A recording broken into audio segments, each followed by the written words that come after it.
College football. It's a Pepper thing. Some people just know you can save money on car insurance by checking Allstate first. Like you know to check if they're going for it on 4th down before going to the concession stand. Yeah, give me 3 hot dogs, 2 jumbo touchdown, baby! What? Hey, buddy, you want cheese with those? Yeah, checking first is smart. No. So check Allstate first and see what you could save. You're in good hands with Allstate. Potential savings vary, including based on how you buy, subject to terms, conditions, and availability. Allstate North American Insurance Company and affiliates, Northbrook, Illinois.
Seven o'clock in St. Louis, you are listening to The Morning After, presented to you by Brown and Crouppen on 101 ESPN. Tim McKernan, Doug Vaughn, Martin Kilcoyne with you. A gentleman by the name of Little Jackie Papers is on the ones and twos, and we welcome you to participate in our program.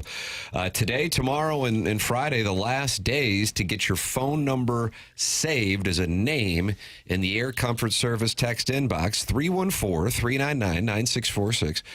Jackson doesn't need you to kiss his ring, but maybe some semblance of what do you call it? Polite society. That's the people you say you like to associate with polite society. Yeah, just a little respect. You know, we're adults here. We can be respectful of each other. Have you not been getting the respect that's due? I wouldn't say that.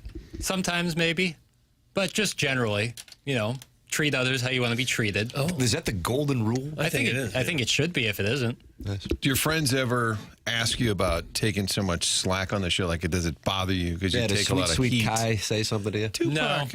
No, they all know it's part of the deal. Part of the deal. Do you know it's part of the deal? Yeah, 100%. You don't hop into the lion's den without a game plan, and that's what I do. All right, so crap on Jackson. Lion's Fine. Den. Call in to Crap on Jackson, 314-974-0101. Actually, you can attack all of us, and then that's what's going to happen for the next 4 hours because, Doug, that is the model. And they are active in the Michelob Ultra YouTube chat. You open up the YouTube app, and then you type in TMA STL, and then you're in there with 6,160 subscribers, and you talk it over with John Scores, the Nipper School Monitor, KG's Jock Sniffer, Kitty Bates, Harry Hogg, and Heimbloom's Spreadsheet. And let's see what they got. Top of the morning to you, John Scores. Kitty Bates says, well, Doug, they're not happy on the hashtag fan pin. Do you like when somebody hashtag? I don't know. What happened? I don't. Jackson, I know you monitor that thing. You do a really nice job moderating it. What is the problem on the TMA fan page on Facebook? Couldn't have the slightest idea, but, Martin is not on Facebook, period. Well, I have an account, and I get occasional notifications that so-and-so posted, so I can occasionally click on it. I'm thinking I should get into it, Tim, to connect with the kids. Yeah, like post pictures of what you're eating. That really bugs me. Uh-oh. Here's lunch. You don't think the rest of us are having lunch? What are we supposed to do with that picture? You want to send shots of your kids, grandkids, your vacation? Fine. It's interesting, electronic people watching. But I don't need to see your lunch. I'm having a sandwich my own self. What kind of sandwich, boy? Peanut butter and mayonnaise. Ooh. What are you, Elvis? Did he have that? It feels like something Elvis. I don't. I'm gonna look up what did Elvis eat. I thought it was like a peanut butter banana. I think that was Mama Cass. Mama And it's Cass. stuck in her throat. The Elvis sandwich. The ham sandwich. The Elvis sandwich. I think there's bacon on it too. It's a grilled sandwich featuring peanut butter, banana, and bacon. That's what Elvis would eat. Yep. A little sweet and salty. Okay. Sounds gross. Ish. No, it's good. Peanut butter and mayonnaise. Yeah, Doug likes the peanut butter and mayonnaise.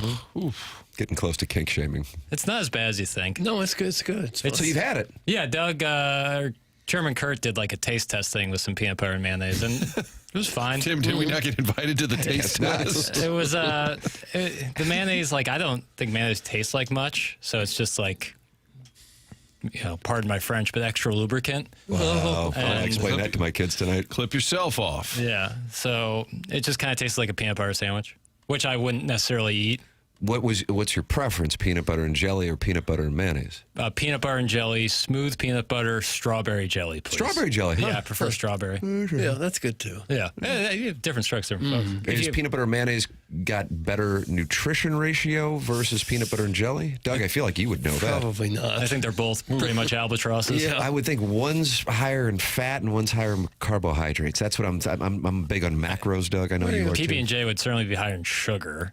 And then in carbohydrates, carbs, and then fat for sure in mayonnaise. Unless you're using the low fat or fat free or Miracle Whip, I don't know. We'll take your calls. Yeah, we will take your calls. 314-974-0101. Harry Hogg says, Tim, what are you having for lunch? Can you send me a picture? Oh, I still got Fenton Bar and Grill wings. Oh, how do you do? That gold sauce? Did you have a little taste last night? Chuck Nash from Fenton Bar and Grill. Was it Martin right as you were walking out? Chuck was walking in I yesterday. pushed back onboarding a little bit because I thought it was only fair to the sponsor. And boy, the trash tender. How do you do? Because a lot of tenders, let's be honest, it's just kid food and it's kind of dry. I don't know This what was he's something doing out else. there, but yeah, it's- these are good. So I went out, new advertiser, and had some libations. Doug was up at that Billy G's. Didn't see you having your pork. I You was like to there have your pork Sunday- chop? Oh, did you? Sunday night, Did you get the yes, pork chop? Doug always I gets did the pork not. chop. Pork steak. Pork steak. Ooh, broccoli. It's just Southside. enormous, the size of like a badger, and it's like 2 or 3 inches thick. Gosh, it's good. It's only available Thursday through Sundays. I did not have it this time. No, I had a veggie bowl. So they serve badger at Billy G's? Well, and call it a pork. No, I don't think it's badger at all. It's the size of a badger. Okay. And I was up there having a few libations, king of beers. few of those. And then I headed home, and I go, God, it's 7 o'clock. But you know what I've got in that refrigerator? Some tendies. Oh, gosh. Oh, and I had me some tendies. You go air fryer? I did go air fryer. Great play. Well, what else would I do? Microwave. What do you think is a better play? Air fryer. Is that right? Yeah, it keeps it crispy. Well, it was choice. Yeah. I'm going through the seasonal depression where it gets dark so darn early. By 7 o'clock at night, I feel like it's 10:30. Well, then you can get to bed early and get more REM sleep. You want to wear my Whoop? No. It just feels like the day is over. It's darkness. Well, I guess it's about time to wrap it up. You can do more show I prep. got to get over that. But it's bright early. Yeah, it is. That helps. Freshen your day. Look outside. Let's go. Let's get some heat going here. Come on. There's only 6 more months left. Don't give up. Don't you get that too, where it's dark at 5:30 or 6 and you go, oh, brother. You haven't had dinner yet, but it feels like bedtime. Right. I don't like it. Council Doug, through his seasonal, what do they call it? It's SAD. I always mess this up. Seasonal affective depression. Seasonal affective disorder. Okay. Seasonal Yeah, affective disorder. 314-974-0101. That's Collier and Thompson, sponsor of the phone lines. Air Comfort Service, sponsor of the text inbox. And listen, you got today, tomorrow, and Friday to get your name saved in the Air Comfort Service text inbox, 314-399-9646. And then, of course, you can talk it over with other TMA listeners who watch the program. 140 are in there right now. YouTube.com/TMA. STL, and just hang out. And it looks like Chairman Kurt is in there, but I thought he was on vacation. I could see him monitoring things. Martin, when you go on vacation, you're in the YouTube chat, I noticed. Yeah, Bobby Scores is kind of my hidden name. So it's a combination of John Scores, Bobby Big Wheels. and Bobby Big Wheels. So Bobby Scores, if it ever pops up, that's the Ron Mexico of this guy. Ron Mexico was Michael Vick's nom de plume while out pursuing Strange with herpes. Am I correct on that? Has anybody checked on that? I don't know about the Allegedly, herpes part. reportedly. Yeah. You don't actually pursue herpes, do you? Well, you're getting into kink shaming now. Well, that's what I do. Doug will be issuing an apology on Twitter for kink shaming in about 8. Jeremy Rutherford's going to be in studio and taking your 2-part questions. That's presented to you by Mark Hanna of Evergreen Wealth Strategies. And Martin, I don't know if you've seen it in the Stiefel dossier, but we now officially have it in there. Blues sweater record, new home, 0 wins, new road, 2 wins, old home sweater, 2 wins. The official number is winless with the new home sweater and a -18. Old sweater, 2 wins and +3, Doug. There are your numbers. No need for worrying about the home sweater tonight because they are on the road, and it's Blues at Capitals with pregame 5:30 here in 101 ESPN. Puck drop 6:30 p.m. I know So the Dallas win, they were wearing the old home? I didn't even notice that. Well, Okay. Jackson monitors this stuff. I know it's very didn't notice. surface level stuff, but do you think there could actually be something psychological to how you play in a different uniform? Nice. A thread. Well, they always say when you're in white, you feel faster. That's Really? That's what they always say in college football. It's like, oh, Oregon's all white. They're looking real fast today. And when the White Sox wear shorts and they look like a softball squad, do you have their record handy, Jackson? That would be one where the uniform would really affect, because that's now you're changing sliding up. into Yeah. the second with shorts on.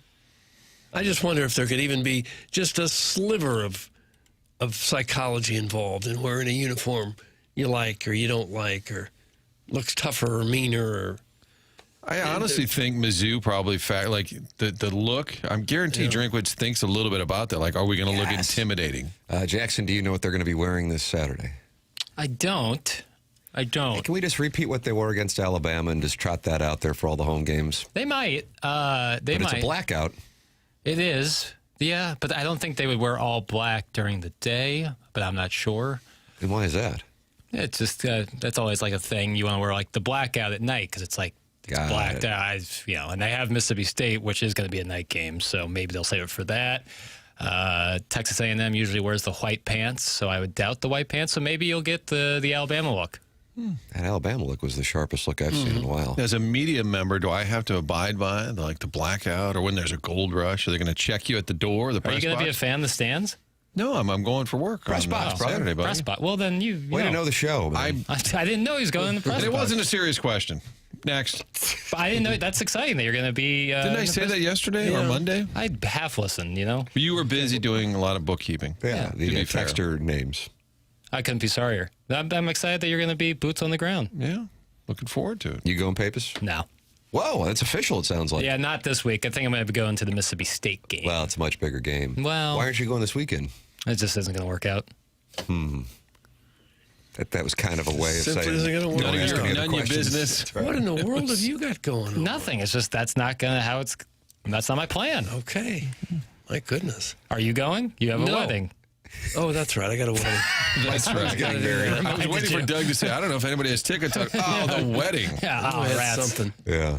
Missouri has a home basketball game on Friday. Yeah, against Might SEMO. take the family to that. Oh, that'd be great. And then go to the game at 2:30. That Lot L, the Huntley of tailgating.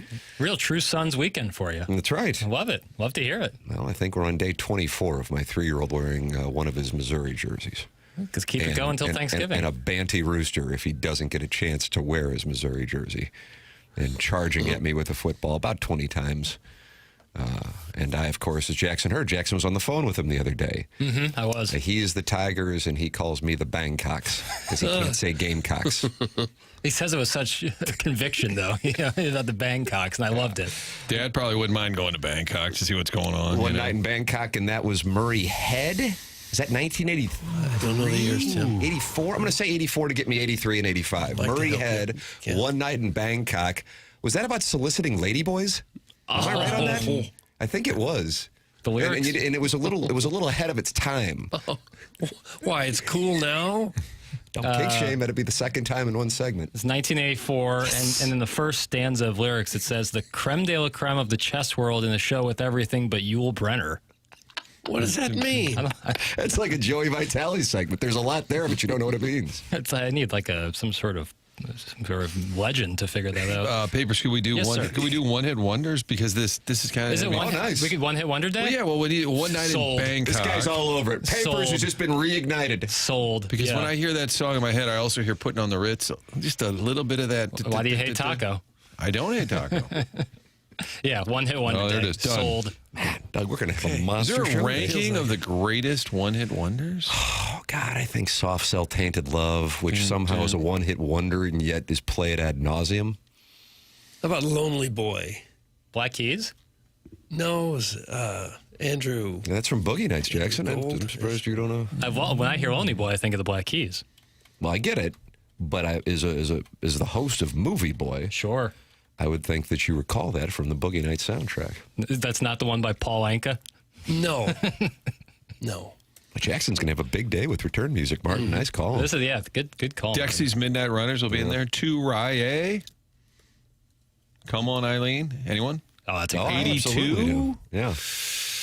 Oh. Rock Me Amadeus is the greatest one-hit wonder of all time, according to the 314.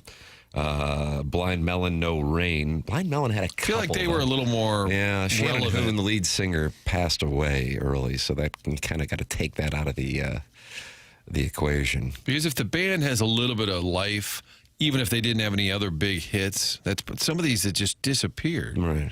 Lonely Boy, Doug was referencing, is by Andrew Gold. That's what I said. Well, you're not really listening. He didn't say it. He said did. Andrew I gotta tell something. ya. He said He said Andrew Andrew Gold. He said Gold. Andrew something. You're a little out of line. A little bit. Martin told you he was going to the Missouri game. You blew him off. Doug tells you about Andrew Gold. You blow him off. I talked to Coach Carlton on Monday when I was leaving, and I said, "You're going to be in Lodell?" He goes, "Lodell, baby." And I'm like, better "I'll believe try it. and stop by." The Huntley of tailgating. And Lodell was on what side of the stadium? North side. The north On side. the other side of the construction. It's right there. Walkable. One day to spend on Lodell. Yes. By the tunnel? It is, actually. Yeah. Yeah, you Okay. have your libations, and you just shoot down the tunnel, and you start screaming things. Yeah, love it. Yeah. Then you have to think skinny thoughts as you walk past the construction zone. It's Think skinny thoughts. very narrow. It is very narrow. Sometimes it can get a little log jammed up in there. Oh. I was following whoever number 94 is on Alabama, his family, as we were walking to the west side of the stadium for that Alabama game. And I just love the way, and I remember seeing this at the SEC championship game, when Alabama fans see Alabama fans, when Auburn fans see Auburn fans, they don't say hello, they say, "Roll Tide." Oh, do Go they? Tide. Yeah. And if you walk past an Auburn fan, War Eagle, War Eagle. And Mizzou fans would go MIZ. I don't I guess that's all we got, isn't it? And then Fight Tiger. I think it's Fight Tiger, rip them up, tear them up. Coach Drink does that to national reporters as well. MIZ. Tim, I you were believe Ed Orgeron was the originator of the finish off my quick sideline interview with Go Tigers. Tim, you were with Edric Hill's family. He is from Hill was the last name. That's yep, correct. from Kansas City, Missouri. Oh, how about that? Yep. Well, I guess he'll join us as a surprise guest, Martin. I kind of like that. 6'3", 284 pounds. How'd you like to line up across from that? How'd Mizzou let him get away? Good call, yeah. Why don't you call him out, Doug? Just go on a rant. Come on, let's seal our borders and let's get our top talent to go here in state. I'm tired of these guys going to all other places thinking the grass is greener there. You stay right here in Missouri if you grew up here. You play high school ball in Missouri, you stay in Missouri. Okay. Seal the borders, but also get some kids from Texas and Florida, Yeah, please. you need a lot of other players, too. That's correct. Tim, did you notice the dossier segment 8-2 is called More Stuff for Your Ears? Yep. You are not classically trained, and it works. I like Right. it. Yeah. I have a real everyman quality about me. More This is stuff. a guy who went to Ladue right. and went to Florida Gulf Coast University to major in golf. That's right. Very yeah. relatable. I'm just like you. Watch me connect with you. Really? Let's see what we got. Boy, a lot of one-hit wonder text coming in here. I mean, Injun Joe's Cave Ride Magic Man says it's raining men, weather girls, end of discussion. Let's see. One-hit wonder, the 2016 Chicago Cubs. That's from Who's On First. Let's see. How Far Is Heaven? They went from #1 on the charts to a pan-fried doofus radio producer announcing them at concerts, and that's from Arbor Day. Pan fry. One of them is pan fried. And Ken Iggy Strode, who might or might not be in the Michelob Ultra YouTube chat, took a shot. Iggy emailed in for the Design Air Heating and Cooling email of the day yesterday, Martin. He just wants to win that unit? He wanted to win the AC. Well, the unit is on hold That's while right. corporate My bad. counsel reviews the contest. So in exchange, we gave away AC/DC tickets, and Iggy made it clear he was on a mission to get the AC/DC tickets, which, of course, are the prize for the Design Air Heating and Cooling email of the day. Tickets go on sale this Friday at 10 a.m., but here on TMA, we've already got your shot to score. Free tickets to AC/DC September 8th. At the Dome at America Center. Before you can even buy them, find all the ticket details and a bonus chance to win free tickets for AC/DC right now at 101ESPN.com or on your 101 mobile app powered by Dobbs Tire and Auto Center. Send your emails in. Carlos Spicy Wiener so far 2 for 2, and he went to war yesterday with a guy who we think was being serious, talking about his son winning a national championship in volleyball for 14U. Well, that set off a firestorm, didn't it? It did. Andy Crouppen came in with the youth sports topic, and for the most part, people were in agreement that it's become a grift.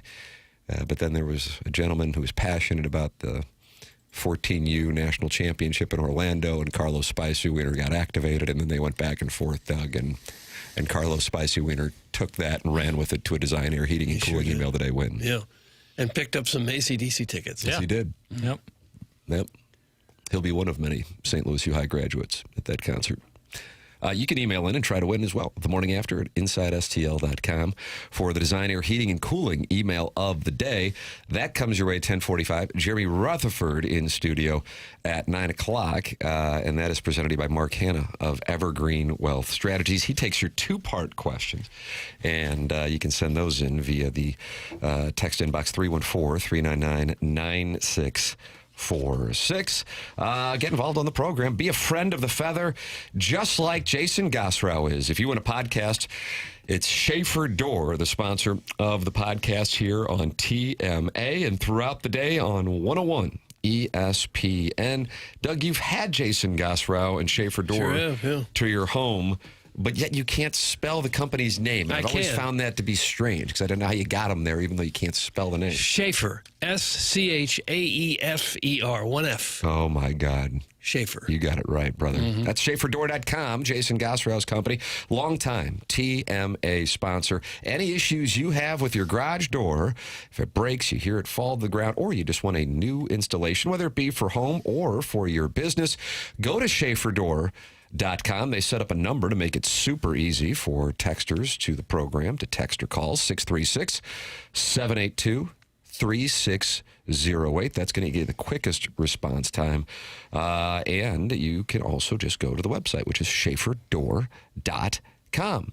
636-782-3608. They service commercial doors as well as residential. Schaefer Door, a CHI overhead door dealer. The program is called The Morning After. It is presented to you by Brown and Crouppen. Doug, what do you think the lead is? I mean, this is going to put the man to the test here. I'm not sure. Boy, there wasn't much happening last night. I mean, you got the Warriors and Suns. I mean, it's probably the college football playoff just because it kicks off that talk, and it All right. doesn't mean a ton Well, yet. we've got some sound from that. If that is indeed the lead, then you got the Blues and Caps, Blues and Sabres back to back. Let's get 4 points and set things up for this 4-game homestand starting Saturday with the Kraken. Okay. You got that as well. It's all coming your way here on the program. The program is called The Morning After. It's presented to you by Brown and Crouppen on 101 ESPN and the TMA STL YouTube channel.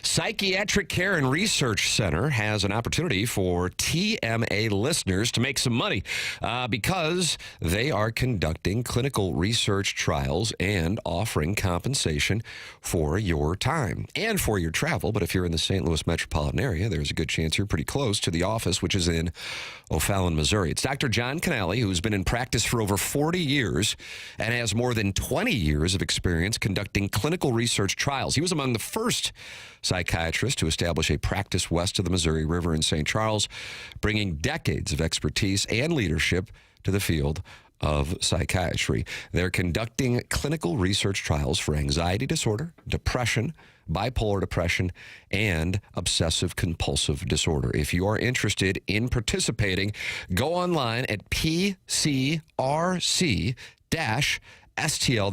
That's pcrc-stl.com.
1984, Doug Murray head.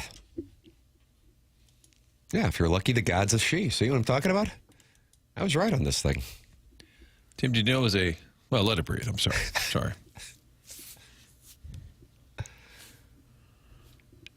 Nice. I'm surprised this guy's a one-hit wonder. Look at this. You can't help. You know, it doesn't surprise me when I hear this. I don't know. I'm kind of shuffling over here. Doug, he kind of talks like Edward G. Robinson as a pharaoh, doesn't he? Chicago's my town, see? And he says that in the Ten Commandments. What if he said, Bangkok's my town? Yeah, what about that? I'm with that boy over there. The full version of Smooching with the boys. the full version of the song begins with an orchestral introduction, but it says it's played out as if it were a chess match. Was not aware of that. It's a concept album, Tim. I like that. Has to do, and then they made a musical called Chess.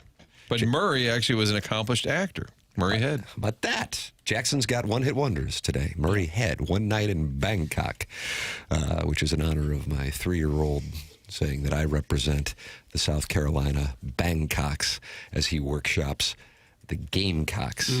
And Doug, this week it'll be Gig'em, Texas A&M, who Joey Galloway last night, and I think Booger McFarland, as a matter of fact, on ESPN's show, which is hosted by Reese Davis, along with Greg McElroy, thought Texas A&M would be number one.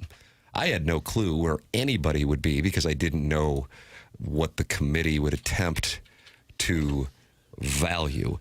But when it was all said and done, it mirrors the AP poll with Ohio State at 1, Indiana at 2, A&M at 3, Alabama at 4, Georgia at 5, and if I'm not mistaken, Ole Miss is at 6 across the board. Yeah. Then you've got the two teams from the Big 12 who play each other. Am I correct? It's BYU and Tech. At 7 and 8. 9 is Oregon. They are now a 6.5-point favorite against Iowa. Keep an eye on that one. Okay. And then number 10, you get a 2-loss team in there with the Fighting Irish of Notre Dame. And then you got to do a little scrolling, Doug. And down there at number 22 is where you will find your Missouri Tigers. I'm going to start with Jackson Burkett, and I know you're over there updating text names, and you can text in and politely ask Jackson to give you a text name if you don't have one, 314-399-9646. Jackson, your reaction? I mean, like you look at some of the metrics, and Texas A&M probably should be number one, but when you're Ohio State defending champion and you haven't lost and you really haven't come close to losing, I get putting them at 1. I get putting Indiana at 2. I don't want to sound like I just like hate Notre Dame or anything, and I don't. You are anti-Irish and anti-Catholic, though. You have been. I've read some of your work on Substack. Yeah. Ooh, I thought those were private. More here. I just don't get it. I don't get how they get to be number 10 over several one-loss teams. Which one-loss team would you like to see ahead of the Fighting Irish? I think Virginia has a claim. I mean, like, wow. We're going off of Notre Dame's best 2 wins are 2 losses. USC's a good win. Did you hear that? Yeah, that You didn't make can any win. sense. You know, Doug, you can win and not lose. How about Miami has the same record as Notre Dame and beat Notre Dame is 8 spots below Notre Dame. I just don't. Notre USC Dame is a good passes win. the eye test. And that's it. And Did that's you hear it. eye test last night? How many times was eye test thrown around? I mean, that is Do you it. know what eye test is code for? We'd rather have them in. They're blue blood. And they might be the 10th best team. They might be the 5th best team in college football. I don't know. But they haven't shown you that. They lost 2 games where people are like, oh, wow, they are, those are very small margins of loss. And then they beat USC, and that's a good win. I'm not going to mess around here and say USC is a bad team. That's a good win. But the 2-loss thing is just weird to me that they get to be number 10 when the team that beat them, Miami, who's a reason why Notre Dame is like as high as they are, is 6-2, same record, and at 18. I don't think it makes much sense. Okay. What about Missouri at 22? That makes sense. Okay. That makes sense. They don't have a signature win. They don't even really have anything close to a signature But win. they certainly have a chance to get 2 of them. Yeah, but like Notre Dame, they have small margins of loss against good teams, against highly ranked teams, and they have an opportunity in front of them to move up. So I think one of the things that we learned last night, which I actually agree with, is how you beat a team matters in the eyes of the committee. Now, let's see if it's consistent the rest of the way. But the difference on Notre Dame and Missouri, which really could wind up, again, you're having to operate on the premise that Missouri would go 4-0. But if they were to, and they both were to finish 10-2, they would have two common opponents. Both would have Arkansas. And again, in order for these to be a conversation, Missouri has to win out. So I'm operating on that premise. Notre Dame beat the hell out of Arkansas in Fayetteville. Missouri will get them for their last regular season game and at Texas A&M. Now, Notre Dame was a mishandled extra point snap / a final play on offense, fourth down, if I'm not mistaken, going all the way back to September against Texas A&M from beating Texas A&M, but they were in that game, and it's a great win for Texas A&M. But the way that Notre Dame lost, if they would have lost by 20, I think it changes the thing. But since those losses, Notre Dame has beaten the hell out of the vast majority of their teams. As a matter of fact, I think all of their wins have been double digits, even though they were kind of slapping around with Boston College this past weekend in Chestnut Hill. So what I think we're learning is not only who you beat, but then how badly you beat them. Because if you look at Oregon, Oregon has beaten the hell out of some teams, minus Penn State, but they don't really have a great win. Now, they're going to get an opportunity for some great wins in the month of November. This would be a very good win this weekend. Iowa is ahead of Missouri, and I understand that, by the way. Iowa is the closest anybody has come to beating Indiana. I don't know how many people were watching that on a Saturday afternoon a while back, but Iowa was right there with Indiana, and they only have 2 losses, but Iowa also will be put to the test in the month of November. Specifically from the Missouri fan standpoint, I think there are 2 things that factored into the ranking at 22, and I think both are absolutely justified, and I have zero problem with it. Number 1, what's Missouri's best win? I really don't even know. All I know is they have beaten one team that has a winning record, so that's a problem. And the way that, and Mack Rhodes said this, he's the former Missouri AD, so a lot of Missouri fans aren't a big fan, and he's currently the chairman of the committee, that Missouri is on its 3rd-string quarterback.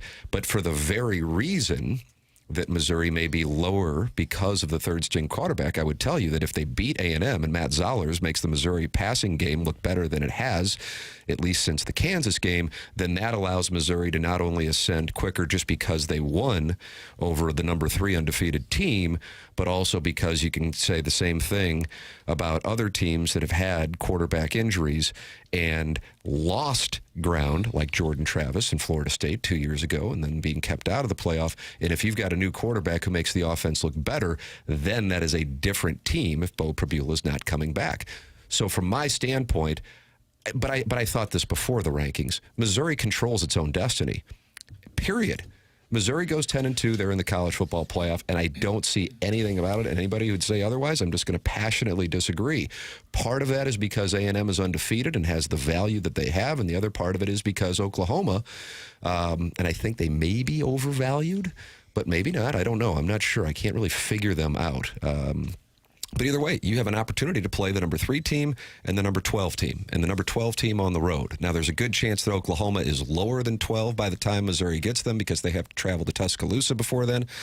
But either way, you have the opportunity to get those wins, and Missouri beats A&M and Oklahoma in Norman, and they're sitting there at 10-2. I do not foresee, when you see all the teams ahead of them that have to play each other and therefore will drop, for example, BYU and Texas Tech this weekend, one of them's not going to be in the top 12 next week because they're playing each other. I just see Missouri controls its own destiny. The core issue is Missouri has to win those 4 games. But if you do it with a brand new quarterback, the most important position on the field, and you look like a different team, they're going to be in the top 12. Yeah. I've always thought it's very unfair to rank a team down because of an injury.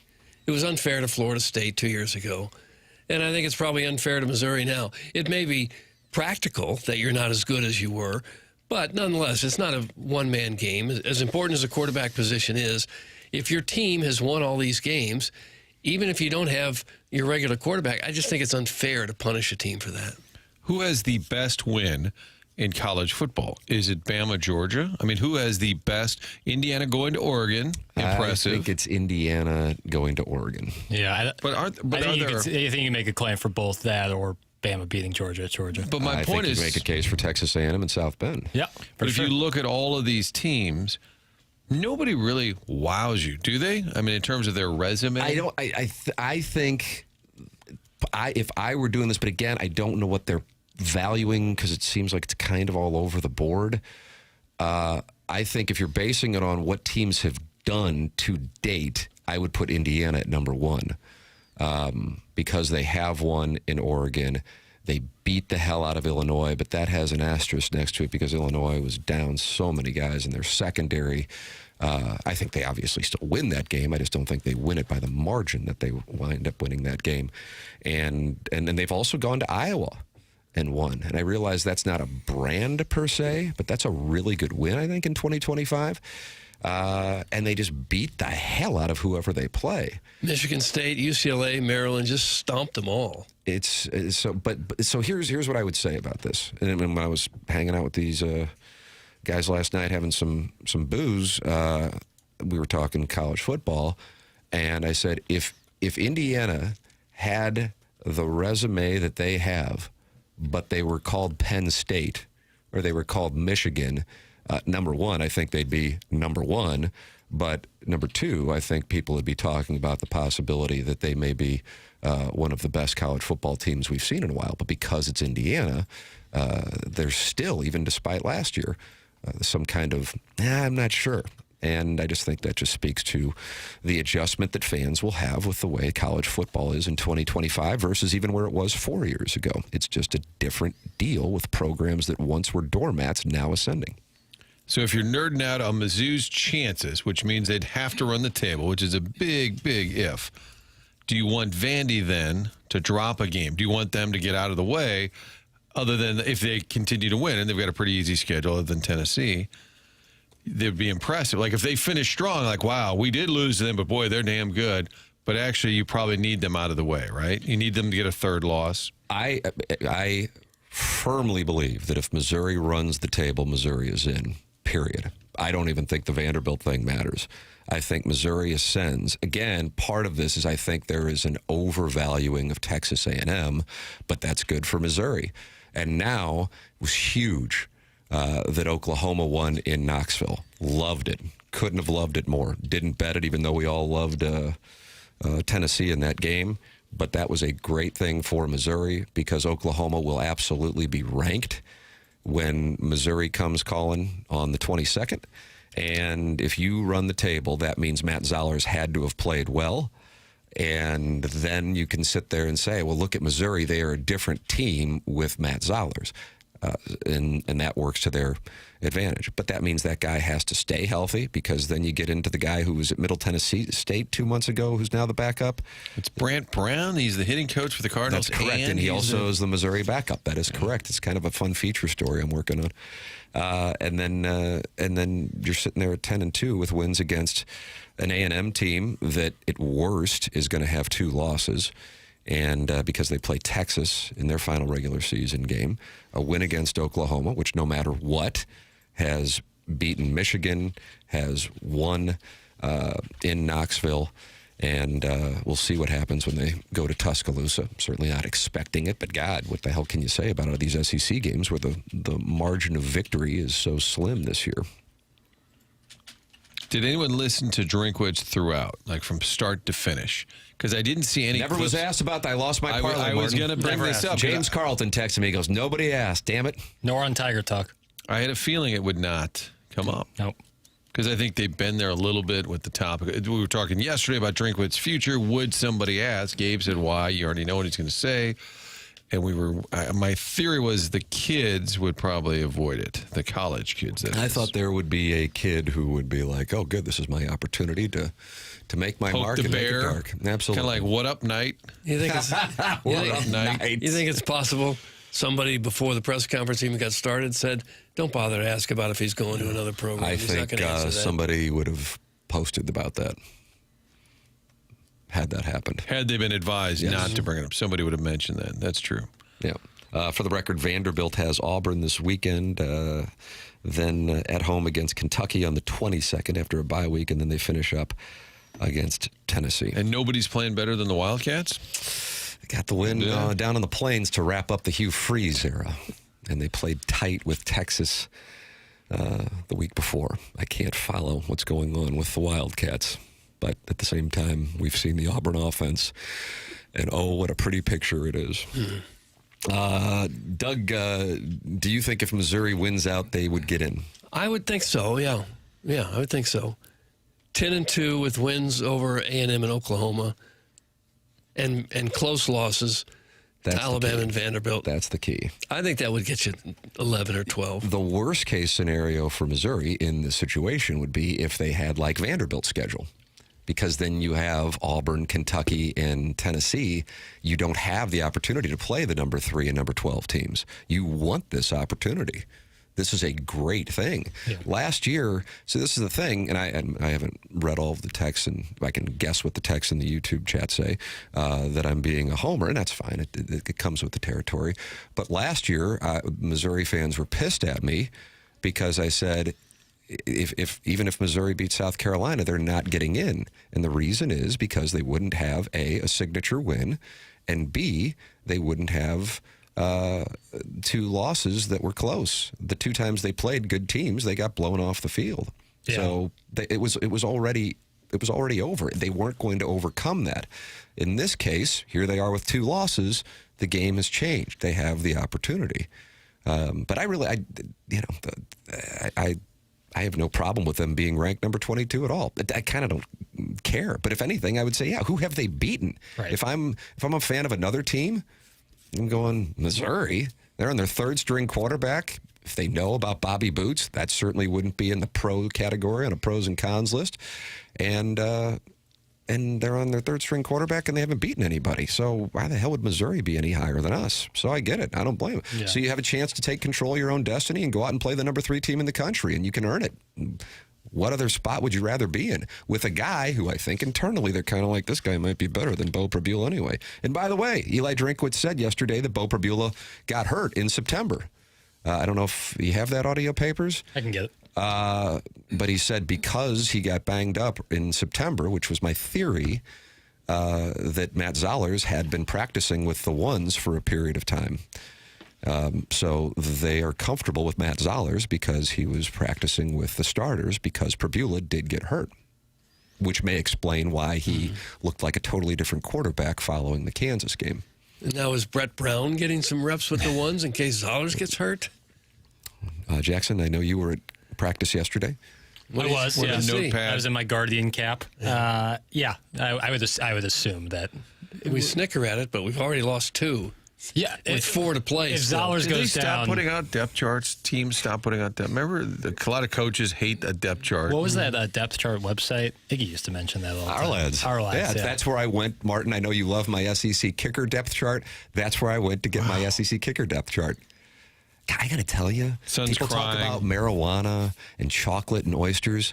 When you can show a woman your SEC kicker depth chart. Yeah. Oh, panty dropper. Yeah. Thank you. Red hot. Mm-hmm. I'm just picturing your sons in the corner like tears coming down. Dad, it's 70 and sunny. Can we play some wiffle ball? Hold on. Bama, let's see the backup kicker. Hold on. Who's Mississippi State's backup kicker? Dad, but it's starting to get dark. Yeah, just hold on. Have Mom take you to the park. You ever seen Close Encounters of the Third Kind? Tim's Richard Dreyfuss building the mashed potato mountain. Can't stop. On the dining room table. You took Richard Dreyfuss's surname. Why?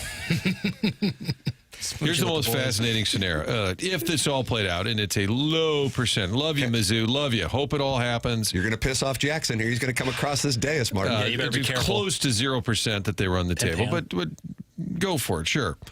What if you have the same record as Notre Dame, and then you say, but we beat A&M, and they beat you? Is that enough of an argument? Missouri goes in over A&M. Or, excuse me, Missouri goes in over Notre Dame. Yeah. In that scenario. And if it doesn't, injunctions. Injunctions? You would be filing injunctions, left and right. Left and right. Anyone who would take them. I'd be very upset with big football. Missouri goes in over Notre Dame. I know Missouri, a grieved Mizzou fan, would say absolutely not, but it's just they just would. I'm very at peace when you control your own destiny and you have an opportunity and your 2 losses are how they were. I mean, like I said, I think most people, probably even Vanderbilt fans, agree that they should have beaten Vanderbilt. But I would also say probably should have lost to Auburn. And they were trailing Kansas late. I mean, there's kind of some selective memories here on some things because they were trailing Kansas in the fourth quarter. Doug, you point that out often, as you should. And they were trailing South Carolina.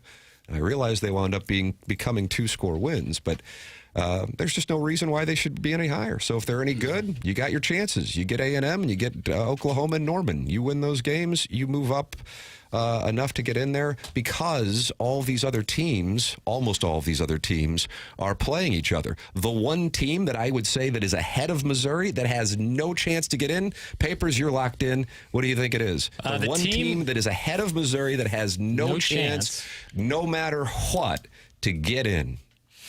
No chance. They got just no chance. No chance. Was that Vince McMahon's entry music? So you said no chance. No chance. That's what you got. That's ahead of Missouri. I would say that would be... This is a delay tactic, Martin. Is this going to be... My first guess, anti-Mormon? My first guess is USC. I would disagree with that. Then my next guess is Utah. I would disagree with that. Okay, now hold on. For heaven's sake. Just got no chance. Well, it certainly no chance. That's what you got. Wasn't that Vince McMahon's walk-up music? I don't know. Michigan. No. Because they play Ohio State. Well, Can we have initials, Miami please? is the answer. We're about to name every school. Miami. Your reasoning. I'm not saying I'm not disagreeing. No I'm just problem. curious. No problem. I mean, it's like Don Corleone. Was he turning down Joe Torre or was that Salazzo? It was a young Who could Joe tell the Torre. difference? He took a bullet right in the head. Mo Green? That's a spoiler alert, by the way. No, Joe Torre did in The Godfather. Correct. He did? Well, it's the guy that looked like Joe Torre. I think we need to cancel Movie Boy. Oh, the Salazzo guy? Yeah. Oh, okay. The reason is Miami is not going to play in the ACC championship, so that road is closed. And they have the opportunity to play against our guy, don't get me wrong, Fran Brown this weekend. Mm-hmm. I'd keep an eye on Fran getting 28.5, by the way, against the Hurricanes, who might be checking out. Yeah. NC State, I know they got the win this past weekend over Georgia Tech, at Virginia Tech, and at Pittsburgh. I think Miami can win out. They don't get in. Ooh, they're going to be pissed. But I see where, because I think the ACC is a one big league. That's the core issue, and they have no road to get in there. They're just not going to get in. Right. And they're sitting there at number 18. So again, that's where I'm coming from, observing Missouri's situation, is they have the opportunity. The schedule allows for it. So, hey, like you said, Martin, how likely is it? It's quite unlikely. But what's the most important position on the field? Quarterback. And Missouri has a new quarterback. What do you have here? I got that audio of him talking about Bo being a little beat up earlier in the season.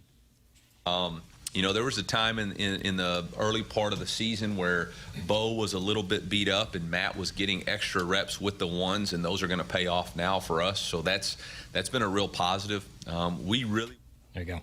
I didn't care for the edit there at the end. No. It's because I did it live and in person. Okay.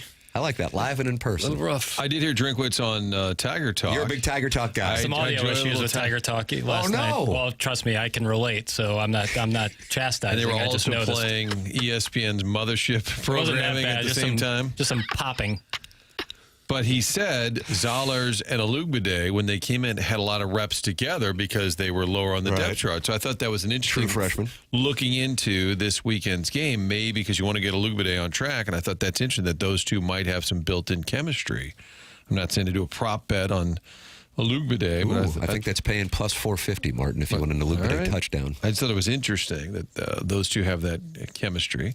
And then Mike Kelly at one point said, I'm going to ask you something, and I know you don't want me to bring this up. And I thought, oh, my God. Is he I thought that was going to be it, too. Did you hear it? Yeah, I thought he was going to go there. Like, how do you handle the rumors? It wasn't even a question he asked. No, it was more about how he is giving Mizzou fans hope, how Larry Smith brought hope back.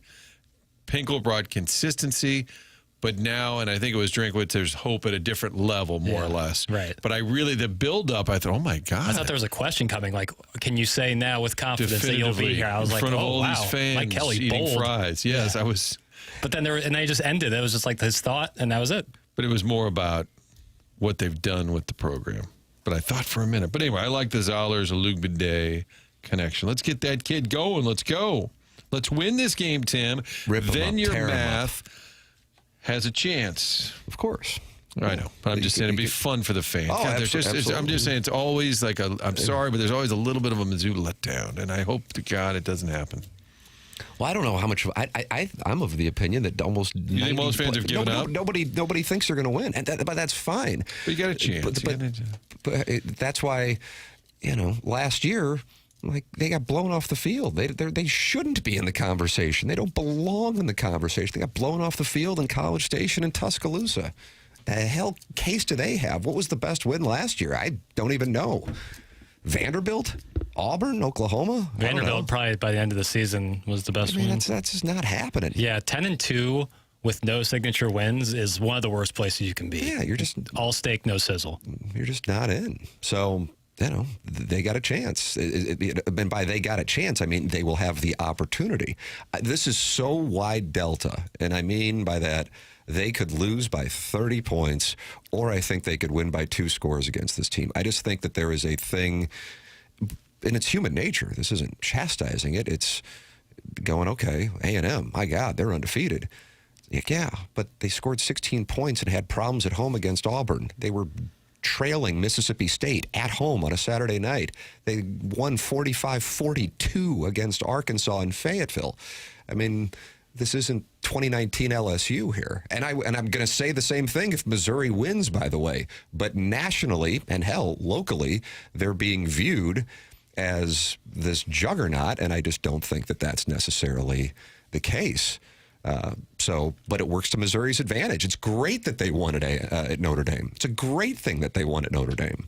I thought that when they won at Notre Dame, as kind of it's my second team on behalf of my family. I'm like, I think I played golf with my dad the next day, and I said, how about Notre Dame last night, buddy? And I got to be honest with you, as a Missouri fan, I was happy to see it because Missouri gets to play A&M, right. So it makes it look better.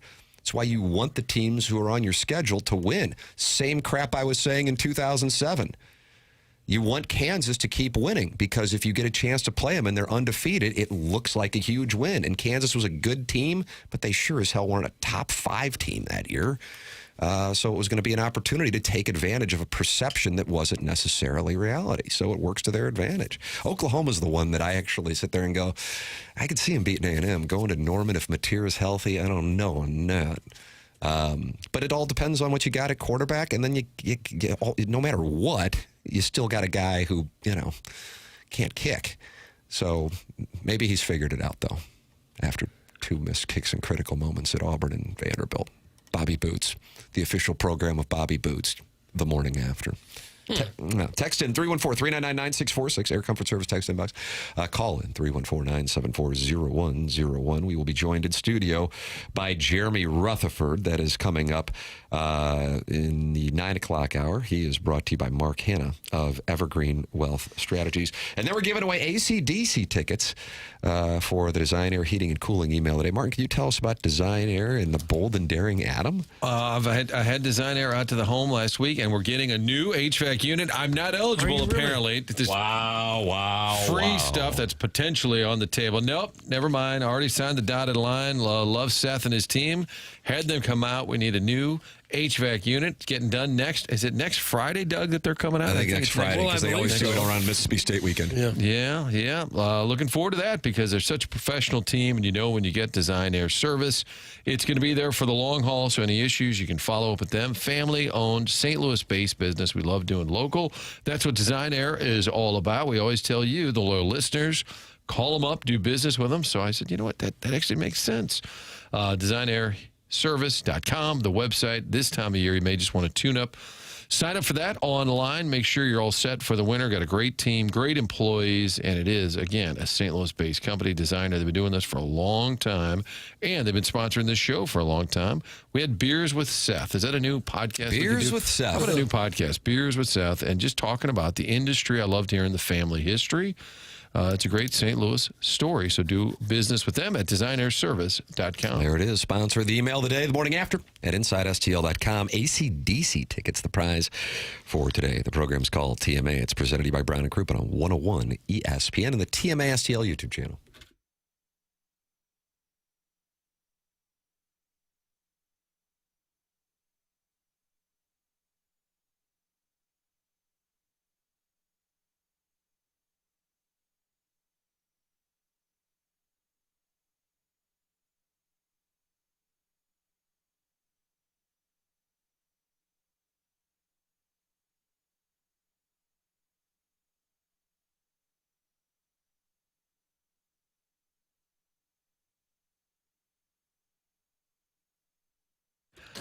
It's fun to have something on the calendar. Looking ahead to next summer and a trip to Scotland in the making. We're talking about a spectacular trip with our friends at Colette, and I'm headed there with you.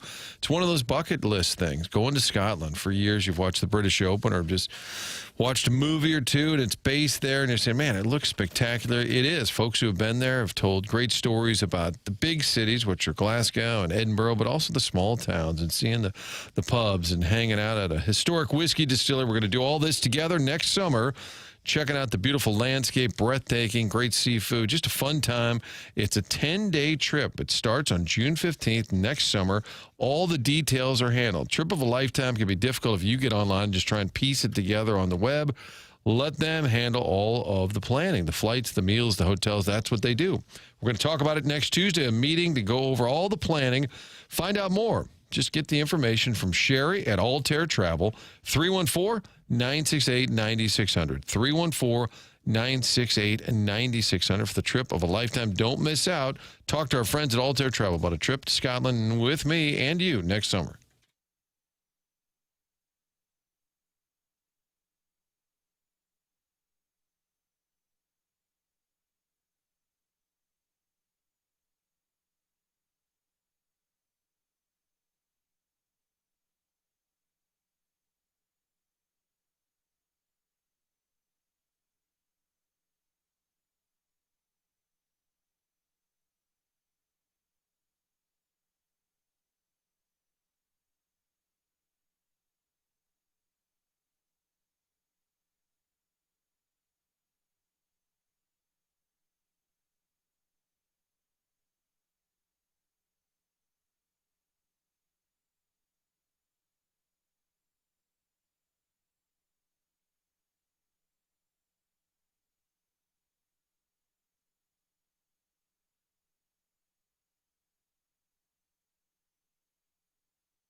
This is Jackson with a Sports Center update driven by Johnny Londoff Chevrolet and Johnny Londoff Autoplex. Blues back in action tonight as they head to Washington, D.C. to take on the Capitals.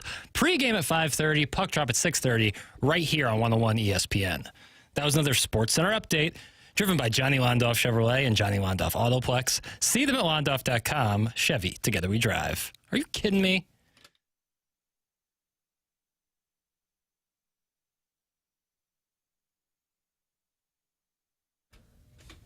Is this Rupert Holmes? I believe it is. And so he was looking to have an affair, and so was his wife. Right. And then it turns out when they met at Coral Courts, they giggled because it's like, oh, I was looking for an ewe, and it turns out to be you're you. my ewe. Right, right. Wonderful. How kismet. They put ads in the personal section in the paper. Yeah, misconnections in the Riverfront Times. Yeah. Yeah, I've got a hot Craigslist account right now. Have you really? Is that still a thing, Craigslist? Jackson? I think so. Yeah. Yeah, Craigslist is certainly still a thing. Are people soliciting the love of another person on there? Remains to be seen. I'll do some digging. Isn't that what, didn't we have a murderer that was using Craigslist? Was there a Craigslist killer? It sounds right. Okay. Maybe Movie Boy could dig into that. What's on Movie Boy this week? Talking about the film Begonia with Scarlet Begonia's Grateful Dead, Doug? Yeah. Movie Begonia with Emma Stone, Jesse Plemons, and then it's a two movie sode. Also talking about The House of Dynamite, new Catherine Bigelow movie on Netflix. Have you watched it? Watching that tonight. Wow. Saw Begonia a few weeks ago. So how are you going to watch both the Blues and Caps and... It's the damnedest thing, you know. Oh, It's no, like, Doug, no. Well, Come on. You'll watch the club, won't you? I'll stay involved. How about that? Okay. So All right. it's coming up on the way. Okay. Ooh. Gareth? This is going to be a Gareth episode. Yeah. Oh, yeah, good. They are not happy with me, Doug, in the Michelob Ultra YouTube chat. Bourbon Bob said, if the Tigers get blown out this weekend, will Tim continue to rationalize how they can make the playoff with 3 losses? I don't believe I've said that, and I would say they would not be making the playoff, nor should they be ranked, just for the purpose of setting the record straight, because I don't have an opportunity to get together with Bourbon Bob as much as I'd like to. But no, I would not say that. I saw that. I can't recall which writer was saying that Texas could make it in at 9-3. I would be surprised by that, but that means that they would win either against Georgia in Athens or against A&M in Austin. So that is the reasoning. I would be really surprised by that. But Missouri sure as hell wouldn't, nor would I make the claim. But I do believe if they run the table, they get into the college football playoff, and I don't even think they need help. That's where I am on it. If Texas runs the table and beats Georgia, Arkansas, A&M, they would have wins over 4 ranked teams. Yeah, well, that means they're 10-2. But Yeah. the contention that this writer was making was that if they go 9-3, different conversation.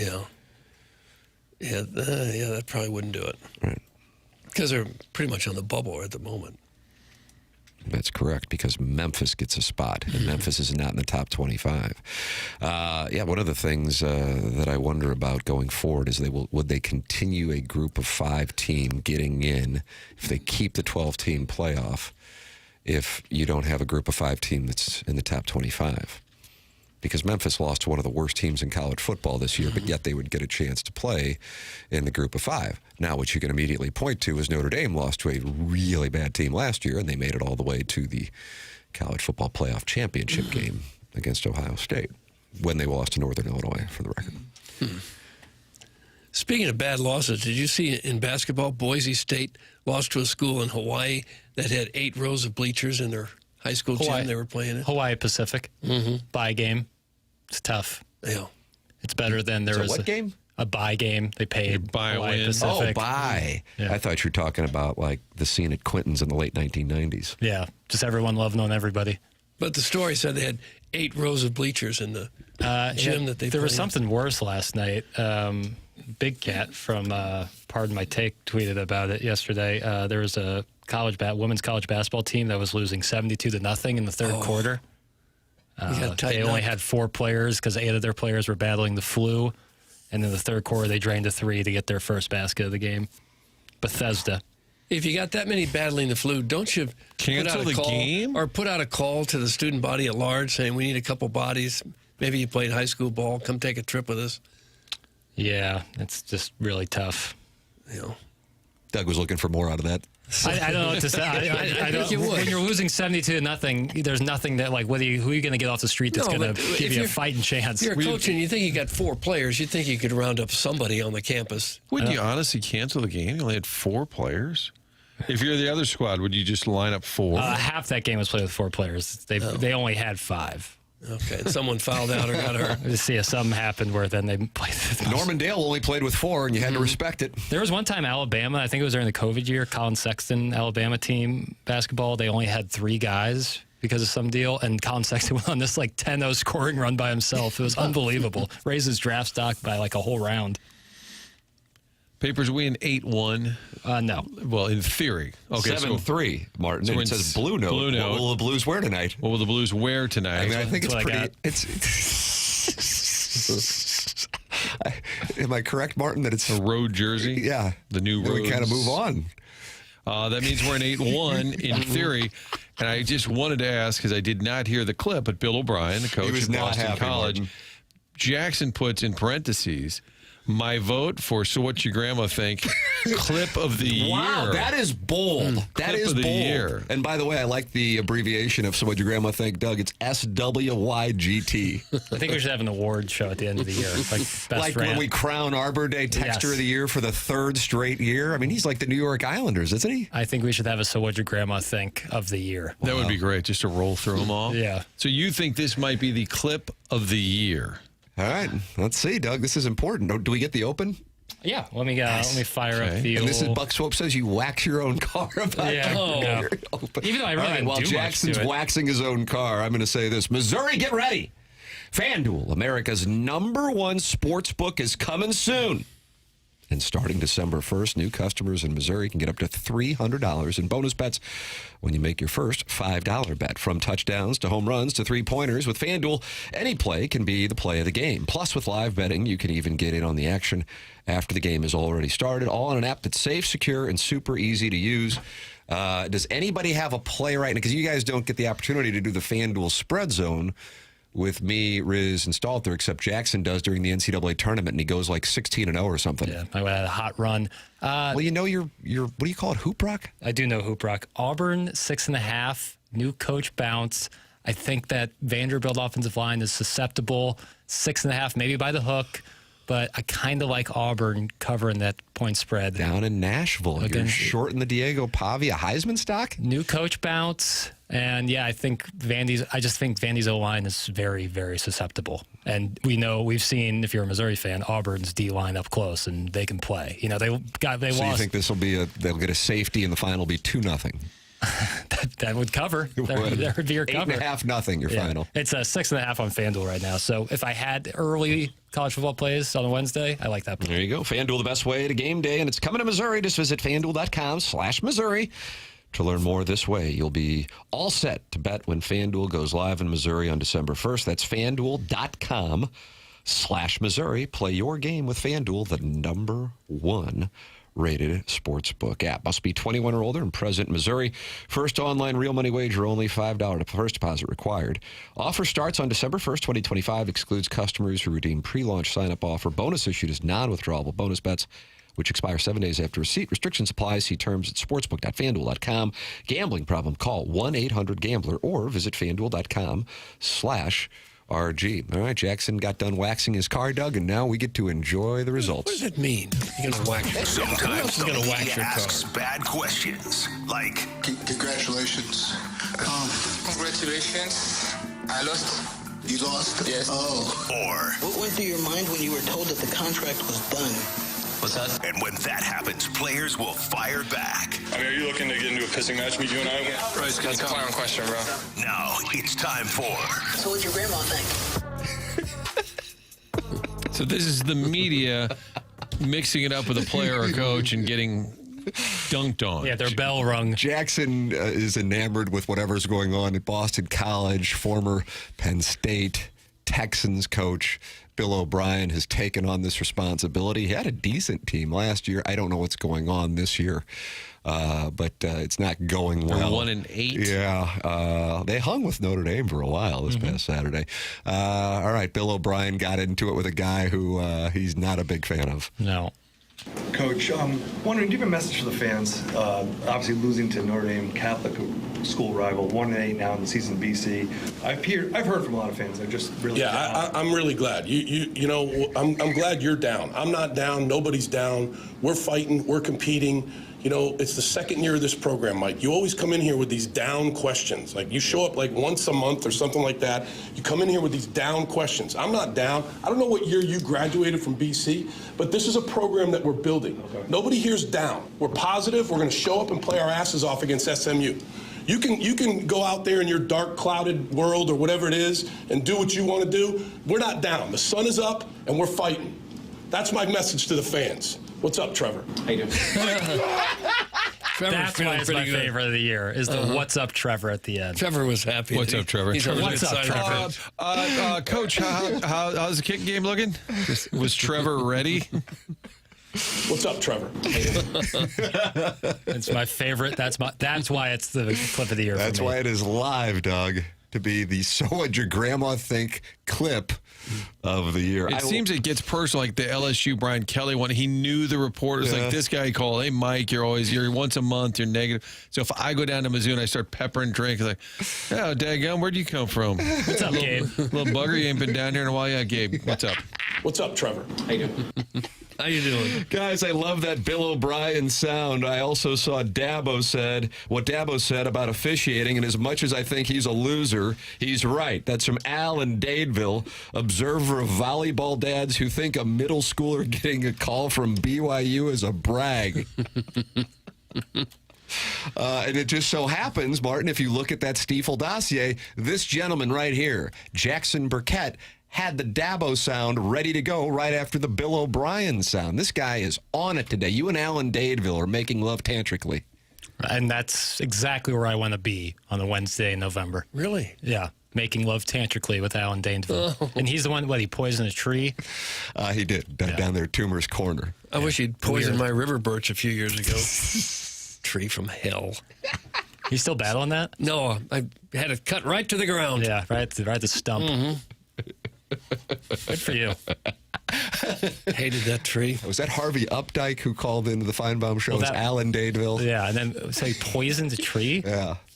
I assume he faced some legal ramifications from that. Yeah, I believe in what was a very good 30 for 30 on ESPN, Doug, titled Roll Tide War Eagle, on the real tension between those two fan bases. I believe one of the final portions of it was the Harvey Updike call into Feinbaum, in which he revealed, I think that's a felony too, that he poisoned that tree. And then Feinbaum and authorities asked him why he did it. He said, "I just have too much Bama in me." College football brings out the absolute worst in people. You know what? I think I agree with that statement. I mean, it really does. It brings out the absolute worst. Here's Dabo, Doug. It'll be interesting if Jackson's on board with this, because Jackson doesn't like the head coaches in South Carolina, Shane Beamer and Dabo. Here you go. I'm not criticizing. I ain't gonna tell you the game.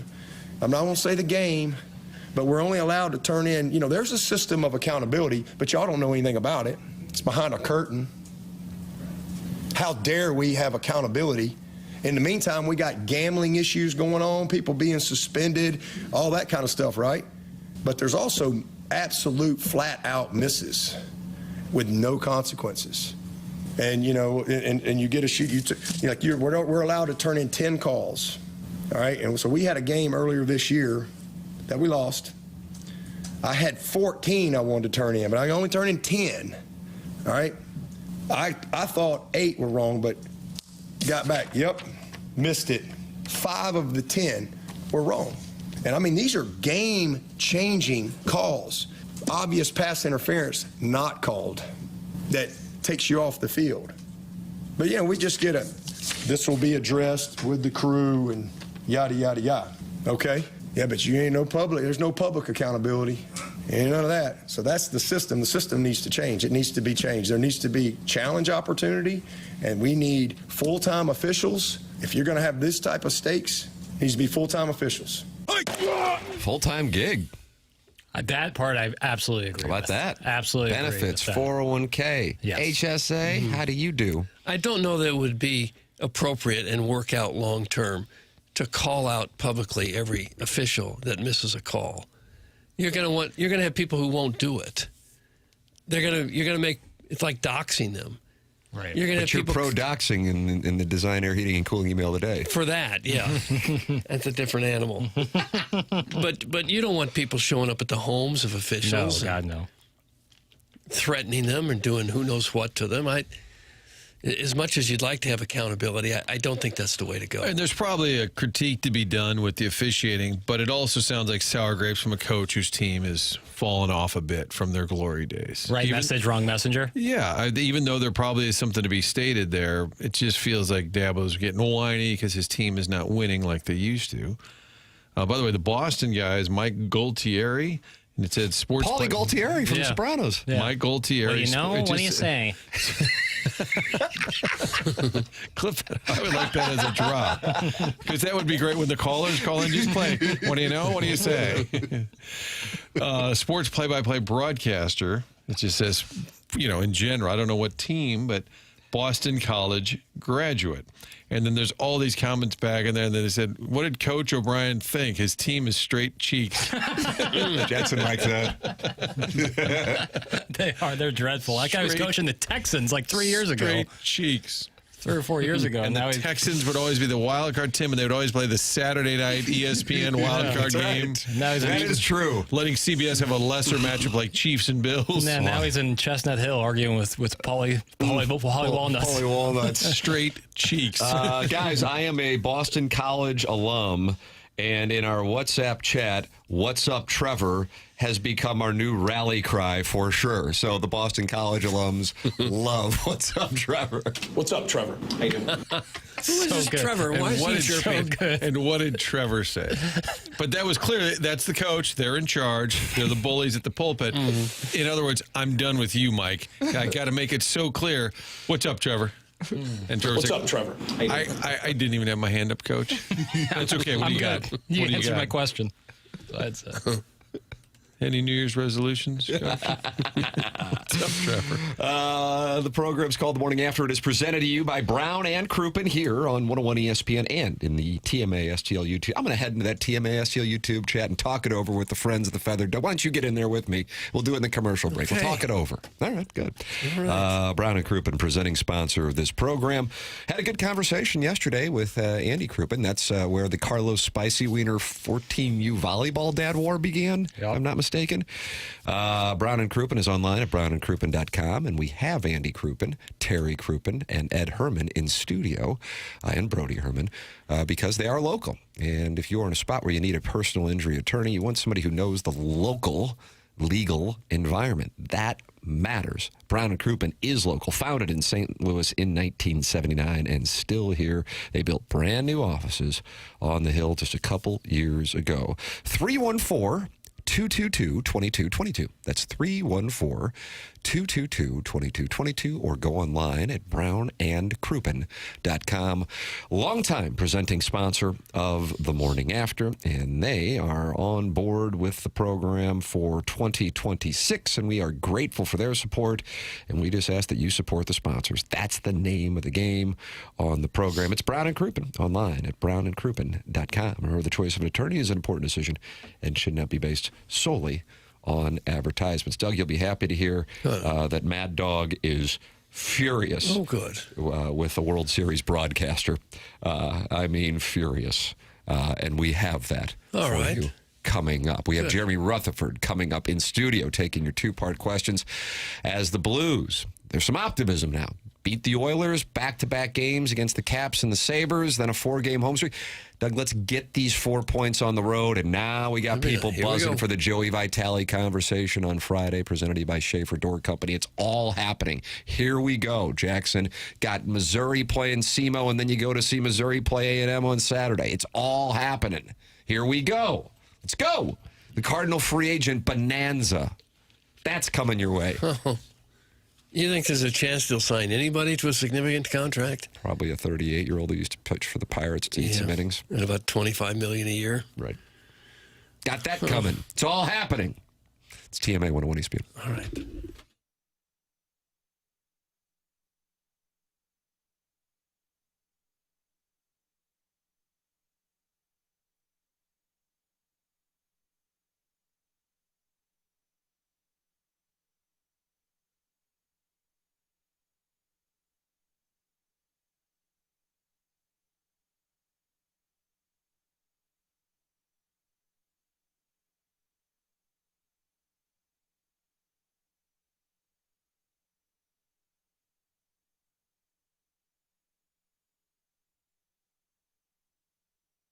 AutoLoanPro.com. That's the website. In the market for a new vehicle and you're not sure what you can get approved for, depending on your circumstance, situation, doesn't matter. Auto Loan Pro gets you into that new vehicle. They'll do it with little to no money down, get you a great rate as well. And they know that large purchase gets a little complicated. All you need to know is to work with the pro. Auto Loan Pro. They'll help you get the car, help you get on track to do that by putting out this free playbook, which explains the credit industry. So you read the playbook, get online, buy the car. They work with over 50 different lenders, so they're able to get you the very best rate possible.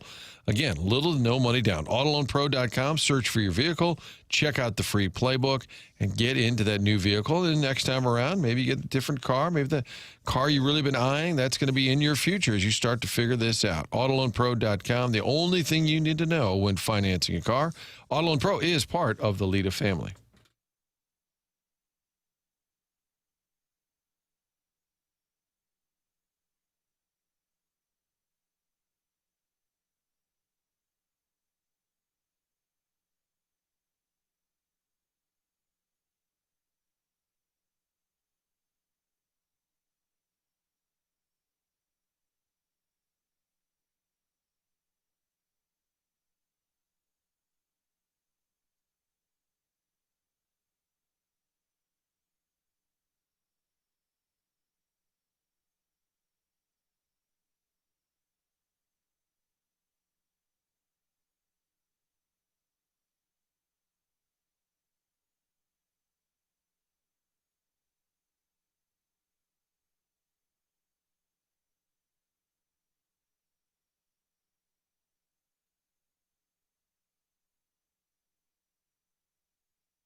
Is this 89 or 90? I just don't know the years, Tim. I mean, 80, let me tell you something, Martin. 88's live, so let's say 89 to get 88. I think 90. 89 is safe. Young Marvin, who was a film student at USC.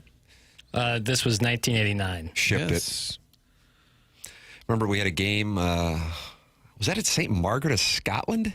I don't know where your game was, Tim. Why? Why wouldn't you? Thank you, Martin. And they were playing this before the game, and I really felt like it inspired the St. Gabriel Club, and we got a nice win. We'll talk more about that in the 9 o'clock hour after Jeremy Rutherford joins us in studio taking your two-part questions.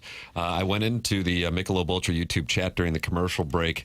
A lot of complaints about Jackson not playing enough drops, and I just said, I agree, Jackson sucks. And I also said, I miss Willie. Oh, Willie Springer. Okay. I don't know. If you're ever looking to get approval, you just say, I miss somebody who used to be on the show. Okay. That's just kind of my... Well, Willie played the wrong clip. I'm sorry about that. We'll go back after Willie fixes that. Let me ask the Plowmaster this. About the Plowhawk. Joe Strauss responding to the Plowhawk after being on hold and listening to a take gone bad. That's what I think that was. It was like playing a game. Let me ask the Plowhawk this, which clearly Strauss was annoyed. Now, good luck. What hour is Chuckster here on Friday? Do we know? I believe he's coming in the 9 o'clock and 10 o'clock hour, somewhere in there, because we got Gabe usually at 9 o'clock. And Doug is vacationing in the Hamptons as his son will be getting married on Saturday. But you guys are going to wait to start the ceremony until the Missouri A&M game is over? Is Probably that not. Probably not. Yikes. I think it'll be over. If it starts at 2:30. And what time's the ceremony start? 6. I'm going to respectfully disagree. Could be one last play right about 6 The o'clock. timing actually couldn't be worse. It'll be like, and here comes Bobby Boots. It's like, Bobby Boots with a 19-yarder to win it, Jackson. How would you feel? I wouldn't be watching. That Doug, just throw the circuit breaker, just a power outage, and all of a sudden we're on hold for the ceremony. That sounds good. Chuckles. He's got to worry about a 31.5-point favorite this weekend at Purdue. That's the thing, man. Ohio Ohio State plays Texas to start the season off, and then they just get to, be on the bunny hill for the rest of the season bunny hill. until they play Indiana. I want Tim to give Charlie on Friday the Sadie Hawkins, because what is the lead? Is it Ohio State's chances of repeating or Denny Hamlin just missing out on a championship? That's a good point. You want to settle this like men? Let's do it over the AM radio airwaves. You can't argue with Charlie's awareness. All right, Jackson, what is Chris Russo mad about? He's mad about Joe Davis, I guess, being a part of the Dodgers World Series parade. Now, Joe Davis called the World Series on Fox. I thought he did a wonderful job. I love the Mad call. Dog did not. Well, but Joe Davis is the announcer for the Dodgers during the regular season. He's the Dodgers day in, day out announcer, but he also has the Fox job, which puts him in the Joe Buck position where, oh, you hate my team. And he happened to be calling the World Series. I love the call when he said, no way, when Rojas tied it. But then he hosted. I actually saw a clip of this, and I thought, I wonder if people are going to be bothered that he's hosting the World Series party. Your intuition was correct, Martin, because Mad Dog is. Uh-oh. When you're a national broadcaster and you're the voice of the sport on a big stage, when you did 1 million playoff games, and then they, in one of the crippling losses that a franchise is going to have in the history of the sport, that's as bad a loss as you're ever going to have. And I got Joe, basically the body's not even cold yet. And I got Joe at Dodger Stadium doing the freaking Dodger parade. Oh, my God. That's bad. I'm sorry. I don't care what you say. You can say I'm screaming and yelling about nothing. That would piss me off if I'm a Blue Jay fan. I got Joe Davis shaking everybody's hand. Give me a shaking freaking Ohtani's hand, and he's freaking wacky, getting rings. He's the announcer for the World Series. You think Kirk Gowdy was getting any of this nonsense? You think Garagiola was doing the parade in '82 with the Cardinals? Oh, my God. And he's got the trophy right there. God, if you're a Blue Jay fan, you're vomiting right now. That is bad. I don't care what you say. That is, you could say I'm being hard. That's ridiculous, Chris. What's the big deal? He does the games. Nonsense. He's the voice of the World Series. He's supposed to be right down the middle. Obviously, he's rooting his ass off for the Dodgers in the World Series. And everybody who I spoke to hated the idea. They sensed he was rooting for the Dodgers throughout the World Series. And his call at the end was ridiculous. You got to be a champion champion and knocked whatever he said about knocking a defending champion out, and then he's waxing poetic about Kershaw at the end of the game that nobody in America cared about. Oh my God, that's bad. No. That's what you play when you're the teacher and you're at take school. Mm-hmm. Take school. That's what you play. Kids, I need this kind of passion. How does he have that much air in his lungs to do what he does? He's been doing it for years. I have two observations. I actually agree with his point, number one. And number two, I don't know how many of you in the audience or maybe you in the studio can relate to this, but when my dad would get his Irish up, so to speak, and be coming after me and my brothers and sister, he would get so pissed off that he also would run out of air. Oh, really? Yeah. You can get a CPAP mask for that. while you're yelling at the children? Yeah, let me get a hit of oxygen in here. Nonsense! It is a really bad look, I think, for the national announcer to be celebrating with one of the teams. And now, calling the game, he can't help it. He is the Fox guy. But doing the celebration. Correct. I'm saying calling the World Series, you're going to get critiqued. You're in a tough spot. You're the Dodgers guy. But you probably don't want to bring any further scrutiny. So just say, yeah, that's fine. Have Rick Monday do it, or Charlie Steiner, or whatever. Jim Hill, anybody. Just maybe you avoid that. I would agree with that. I don't know what Fox can do. Is perhaps have a secondary guy in case their main guy's team is in the we're World all Series. grown-ups. I think he can call the game, just like Joe Buck was a Cardinal announcer, and then he's... Vin Scully was on the call of Ozzie Smith's home run. Vin Scully, of course, a longtime Dodger broadcaster at that time. Yeah, I don't think that's the issue. I think this is a bad look. It's something you can easily avoid. Being the national guy and, the Dodgers happen to win. I legitimately, and Joe listens to this show, maybe he would text us or we can text him. Only if we trash Indiana. That's true, yeah. Well, he would, you know what Joe would never say, actually. It's kind of like when you were posing some things to, people aren't going to say, and I get it, but publicly. But, if you were in a spot where you were asked in 2006 or 2011 to host the Cardinal World Series parade, I think he probably would have said, no, number one, he's probably calling football, but I think you would probably say, yeah, that probably isn't the right thing. Or Fox would say, yeah, we don't want you doing that. And I totally get it, by the way. But you're right, Martin. Calling the games, if you're the local guy, that's been going on forever. And Joe did do that, but I just remember because I happen to be showing some clips to my older son and Ozzy's home run against the Dodgers in Game 5, the Go Crazy folks. That, of course, was the KMOX radio call, but the television call was done by Vin Scully, who was the Dodgers broadcaster forever, going back to Brooklyn. Is that when he said they're going wild in the mounds? That was the Matt Adams home run. Got it. Yeah. I don't know if Vince Scully celebrated Dodger championships or not. If you do it, can you maybe he was on the call of Kirk Gibson's home I was run. going to say there's another example, Kirk Gibson, yes. But maybe and Jack Buck privately? again on the radio on the national side. Like if you went to the a Dodgers party or something, not public, but something like that, that'd be one thing. But being out there on camera maybe is the issue. Yeah, like officially hosting. Right. Because you look as if you're part of the Dodger family, which he is. That is his job. But you probably don't want to remind folks, hey, I just called the World Series. I mean, is it egregious? No. But you probably want to avoid that because Mad Dog's not going to be happy. Right.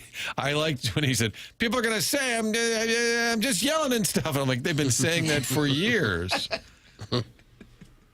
I enjoy the fact Mad Dog is clearly unscripted. He's just mad. He's just going to let it out. Spicy so, Doug? Do you say so or sow? I don't know.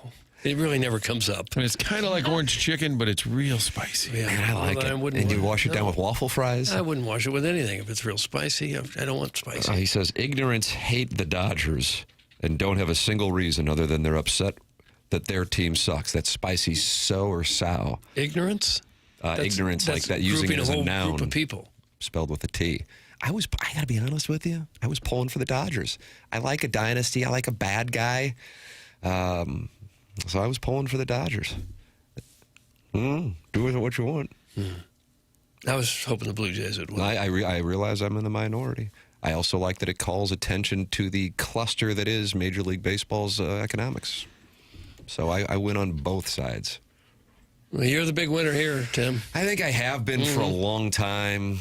The height, the hair loss notwithstanding, personality, head shape.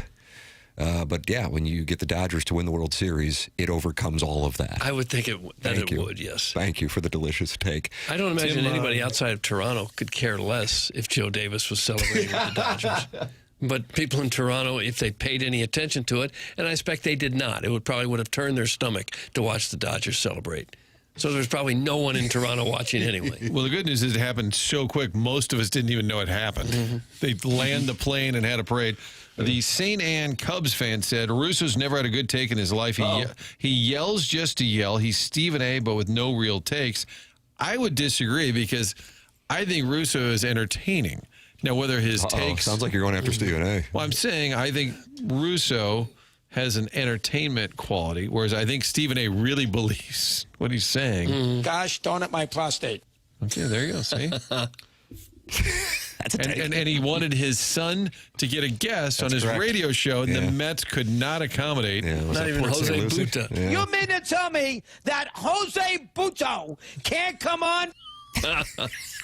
Now, is that a bad look, Chris, when you're defending your son's inability to get on radio? I have to tell you. I think that's a little bit of a rough. Yeah, I think that's a bad look. Yeah, that's rough. I don't know if it's the same as a World Series trophy. But You mean to tell me that Tyler McGill can't come on for he might be in Syracuse to start the year? There it is. That's what happened with my dad. He'd get all worked up, and then he'd lose air. Was he frothing at the mouth? Oh, you better believe it. There'd be Bush beer just like splashing everywhere. If you were pulling for the Dodgers, you're pulling for a strike in baseball in a year. That's some Huckleberry Finn. Huckleberry Finn, that's a tight read. That's exactly what I want, brother. I want a work stoppage, and I want this thing remedied. You're damn right. That's a tight read.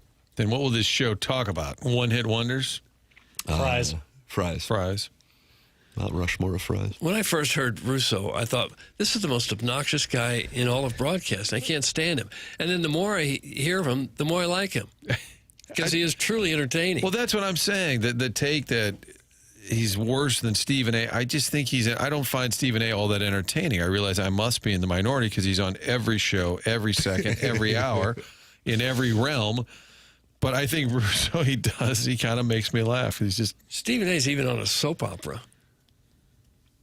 What soap opera? I didn't even know there were soap operas we anymore. had a woman call in about that. Bold and the Beautiful? You're right General about Hospital, that. maybe? Is that the Baldwin Beer Bitch you called in? I think it was Baldwin Beer Bitch, yeah. Baldwin Beer Bitch call in. Yeah, I think he was on. He's a huge General Hospital or Days of Our Lives fan. And Is Days of Our Lives still going? I think so. Is Marlena still on it, Doug? Deidre Hall? You guys want to take a guess on the number of Days of Our Lives episodes?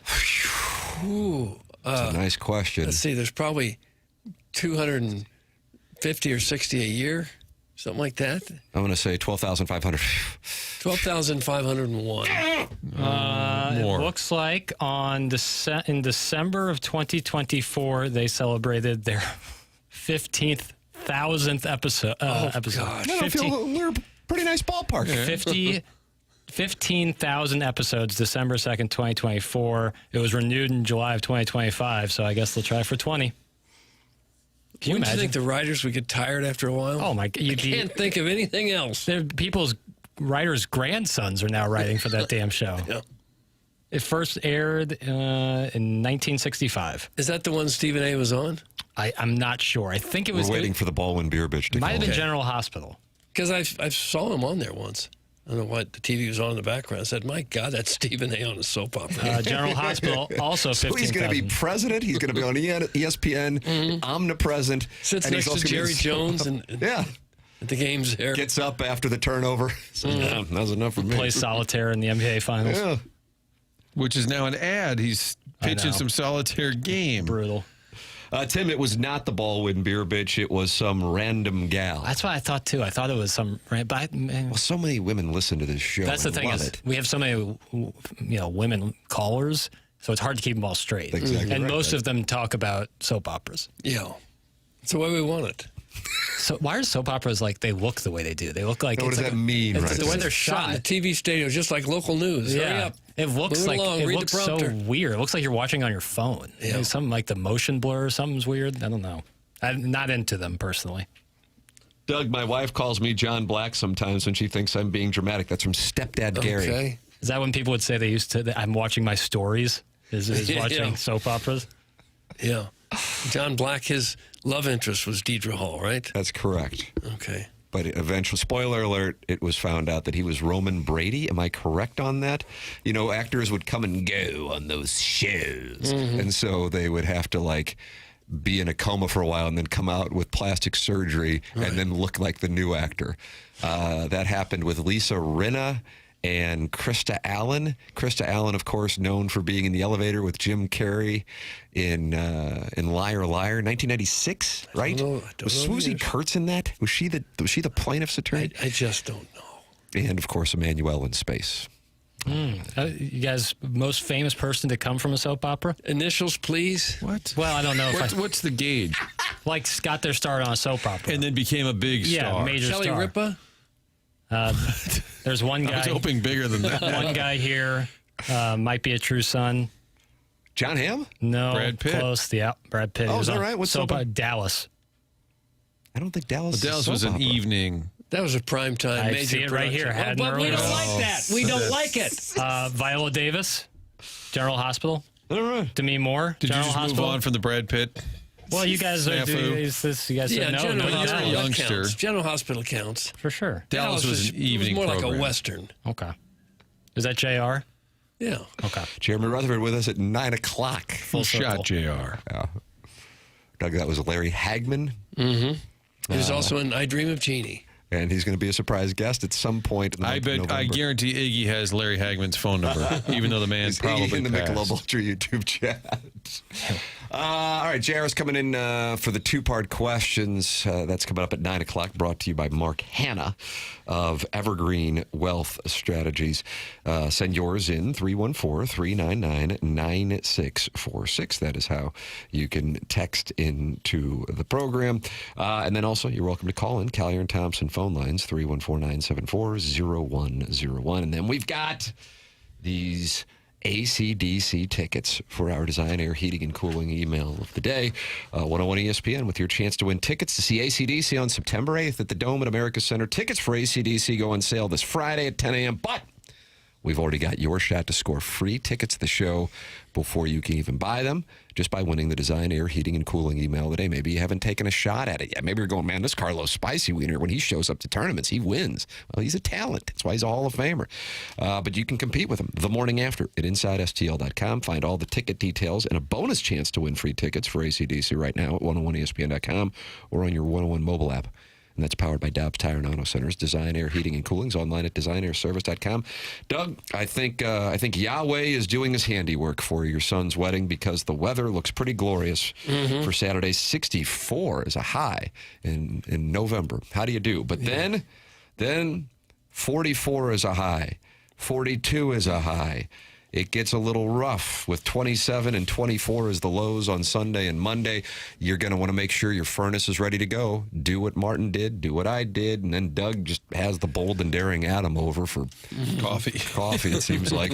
Get your furnace tuned up. Design Air Heating and Cooling, designairservice.com. It'll take you about 2 minutes to sign up. They come over, they make sure everything's firing on all cylinders for the winter. It's Design Air Heating and Cooling, longest running sponsor on TMA. Martin's a client, Doug's a client, I'm a client. It's Design Air Heating and Cooling, sponsor of the email of the day, the morning after at InsideSTL.com. This is TMA, presented by Brown and Crouppen on 101 ESPN.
Martin Jackson is doing his one-hit wonders today for the return music.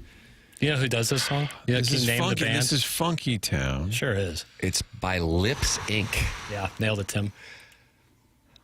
What year would this be? It's outside of Tim's range. The official policy is if it's 1982 and after, I am infallible like the Pope. But otherwise, I have to withdraw if it's pre-82. Is it around 80? It's around 80, yeah. Well, just give the answer, jackass. I mean, we're not having a contest. 79. Oh, really? But then it was used in the Shrek soundtrack, maybe the Shrek 2 soundtrack, and it had big resurgence. I really enjoy those movies. The Shrek movies? Eddie Murphy is the donkey. Oh, they're great. Because when Carson was younger, watched a lot of Shrek, but he'd fall asleep. I'm like, I'm going to finish this out. Yeah, for parents, I assume that there's A lot of humor weaved in. Some animated movies that you're like, oh, okay, I can watch this with Ice you. Age? Yeah, some of them you're like, you can watch it on your own. Now, Movie Boy, when a producer decides to put a certain song into a movie, how much you suppose he'd have to pay to do that? You got $6? You got to buy the rights to. Yeah, it's really expensive. A lot of times. Where's Scorsese's budget's got to be Major. Big line item there. Major. Famously, Tarantino for Reservoir Dogs had that Stuck in the Middle with You song when, spoiler alert, Michael Madsen slices that cop's ear off. No! Juxtaposing the tough scene you're seeing on the screen with the happy music, and he used like half the budget that he had for the movie on getting that one song. But you think it was worth it? Yeah, I mean, it's the most famous scene in that movie. So it would cost in the millions to be able to. For some. I know like Zeppelin charges a ton for. And that's to use just it. Jimmy Page driving a hard bargain? Right. Stones, I think, also charge, which, I mean, Scorsese uses Gimme Shelter a lot. It's interesting. You don't like British people along with Irish people. You got a real UK thing going over there, huh? Yeah. I loved Brexit. Where are you stationed? I loved Brexit. By the way, British isolationism. An earlier texter was talking about Movie Boy, and they called into question one where you were walking breathlessly around and recording it. Yeah, I did the long walk while on the long walk. Oh, that's Isn't that what like the Arkansas beat writer does after the Hogs lose on Saturdays? He walks around his neighborhood complaining. Oh yeah, one time, poor Brendan. Walk and talk. One time, poor Brendan Schaefer was doing that after a Cardinal game, and someone shot an airsoft gun all around him. Oh God, that was before Drinkwitz attacked him on Twitter. I think that might have been the same fall. Someone was shooting at him with the airsoft gun. They hit him? I don't think so, but he went. He was live. It was tough. I do have a pet peeve of why all videos that people record have to be walking. Political pundits, sports guys. Oh, is that right? They walk and I talk. didn't know this. Oh, it's a big thing. And I'm like, just stand still. Jackson, did Bill Simmons start that? I don't know if he started it, but he certainly championed it. They're walking and talking for no reason. It's not, hey, I'm going to show you over here where the damage was from the fire. They're just walking. Here's what I like about this midterm. Yeah, that's the They thing just is keep being out of Why? breath is really Why? tough, especially when you're on like headphones that have like a mic on them. They're picking up every heavy breath that you have. But where are you going? You don't need to walk and maybe talk. it makes them look like they're busy. I guess. I got so much to do. I don't have the time to stop Right. to talk to you, but Yeah. I'm gonna do an emergency pod. Yeah, I see it a lot in Emergency pod. politics. Yeah. Yeah. Don't you ever cut an emergency pod? I have not. Emergency hot takes. Maybe I should start. I wouldn't mind it. I know we want people to call in the Callier and Thompson phone lines. And Callier and Thompson just re-upped for another year here on TMA as the sponsor of the phone lines. right. Doug Oh, they sure Callier and did. Thompson, Yeah. welcome aboard for another year to Bob and Carolyn and everybody over there at Callier and Thompson. They I've never loved it before. distance themselves from the actual callers, even though they sponsor the phone line. I think Pestis is what put them over the top. Yeah. Could be. Well, they would go work on Pestis' house or anyone in the St. Louis area. In fact, they've been doing that since the 1950s. Just a fantastic company. If you're in your house and you're thinking, boy, the place looks old and tired and dated, check out Collier and Thompson. You're going to be really impressed by some of the work that they've done. Their website is collierandthompson.com. You can go on there, look at some of the before and after pictures of what they've done to kitchens and bathrooms and basements and any area of your house that you can think of that needs a little pick-me-up. Collier and Thompson is right there to do it. And the best thing about them is these are people you can trust, and they care. Hard to know who you can trust to be in your home, who's going to be there to back up the work. Collier and Thompson stands behind absolutely every job that they do. During the process, they are always available for you. You want to make some changes, no problem. They'll do that. They also have a great paint department. If you don't want to paint your house, but it needs it, Collier and Thompson can handle that as well. Bob Strade, Carolyn Beard, we do appreciate their support of this program, and you're going to appreciate what they can do for your home. Collier and Thompson on Manchester and Baldwin, next to Uncle Bill's Pancake House. Come home to quality online at collierandthompson.com. With regard to the walking, you never saw Herb Humphreys or John Auble walk in and talking during one of their interviews or on their scenes reporting. It's from the 314. Martin, you worked with John Auble. Doug, you worked with Herb Humphreys. I did. Got it covered night side. More cowboy hat. Herb might have been out of breath walking. Auble walking would have been kind of fun. Where is he headed? Why is that live shot near a bar? Like I don't know. And they both had kind of the trench coat vibe. Old school reporter. Like you could just almost picture the old school news reporter. You could almost picture right before coming to you in 30. You go almost and then polishing off the dart. And then flicking into the ground. Yeah, that's right. The latest down here, what I've been told by authorities, and then as soon as it's over, nailed that live shot. The Two Fox is more prestigious than getting a PhD. Charlie Marlowe, artificial intelligence. I see some women on Twitter doing walking bets for some reason. That's from Nordique, a hockey elephant. Jackson, what is this? Walking bets? Like here's what I like today while walking? Like giving takes on games? Yeah, is that right? I've never seen that. I've honestly never seen that. You know, I only follow one tout. So that's right, and that's Bear Down. Bear Down, so I don't really look around for other plays, but I'll keep an eye on. We had a consultant at Channel 4 once tell us that we needed to do walking stand-ups. That was a big thing. Don't just stand there. And it didn't matter where you were. Right. If you're at Kirkwood High School doing it on the team, your stand-up would be walking towards the camera. Looking so busy. Victory! Yeah!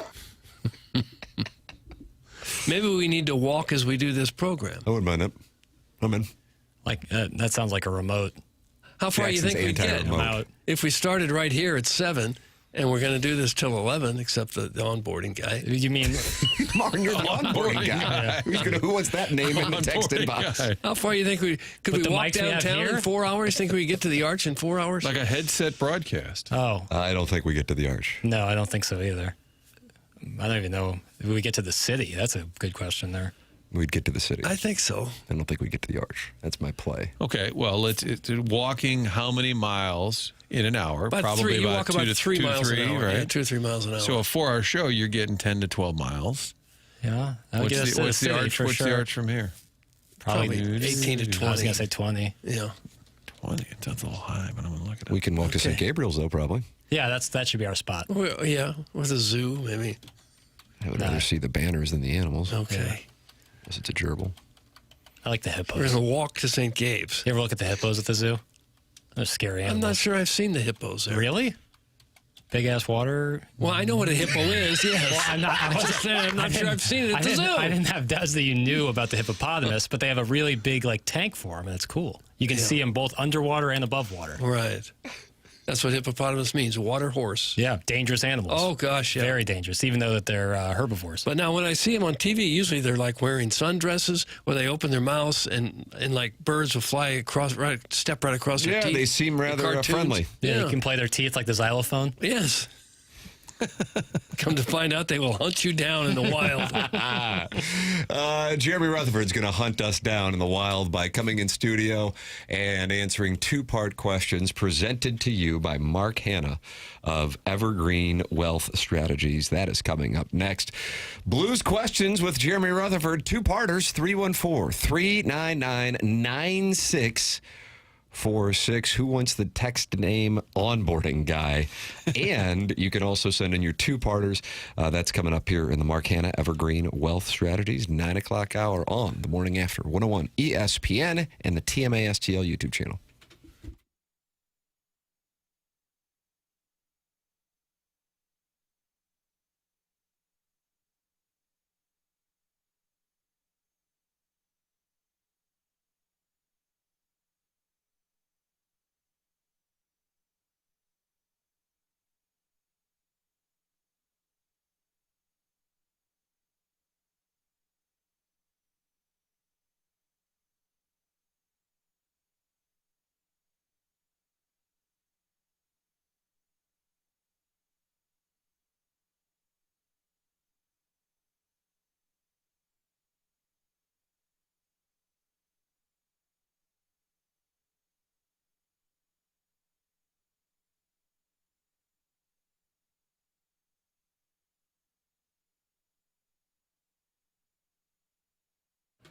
Village Bar, the place to hang out for watching sports, just getting together with friends, lunch, dinner, happy hour. Such a great spot there in De Pere with a rich history. There is the old general store. Village Bar is awesome because of the cheeseburger and fries. But did you know that barn out back is home to 1879 Distilling? In the last couple of years, they have been brewing up these premium brands of spirits, small batches that are winning big awards around the region. We're talking about premium brands of vodka, the 1879 rye, 1879 bourbon. Ask for it by name around town. It's starting to pick up some steam because people have made it a choice there that it's different. When you order a drink, make sure you get the spirit of your choice. 1879distilling.com. That's the website where you can read more about their history here, why they decided to start this in the first place. St. Louis's rich history when it comes to small batch spirits. You can taste the difference there. And again, the website will tell you the full story. Ask for it at the grocery store, at the restaurant. Hey, do you carry 1879? So you're going to be rolling up to the Village Bar today, tomorrow, this weekend. When you're there, sample 1879, the different products that they have. Vodkas, ryes, bourbons. There is a difference. You'll taste it. 1879 Distilling, St. Louis, Missouri.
Hey, this is Jackson with the Sports Center update. That's brought to you by Saliga Heating and Cooling. The Raptors defend the North as they defeat the Bucks last night, 128-100. Scotty Barnes with a nice little 23-point effort over Milwaukee. That was another Sports Center update brought to you by Saliga Heating and Cooling, a Daikin heating and air conditioning dealer.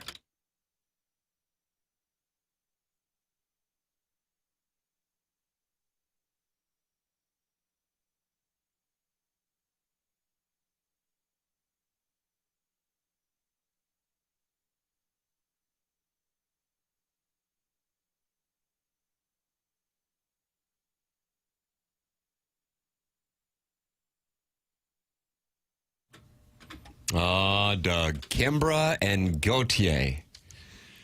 And then this was sampled by Doechii for Anxiety, which came out 4 years ago, but became popular in 2024, 2025. Am I right on all this? Once again, Tim, much like the Pope, you're infallible. Oh, stop it.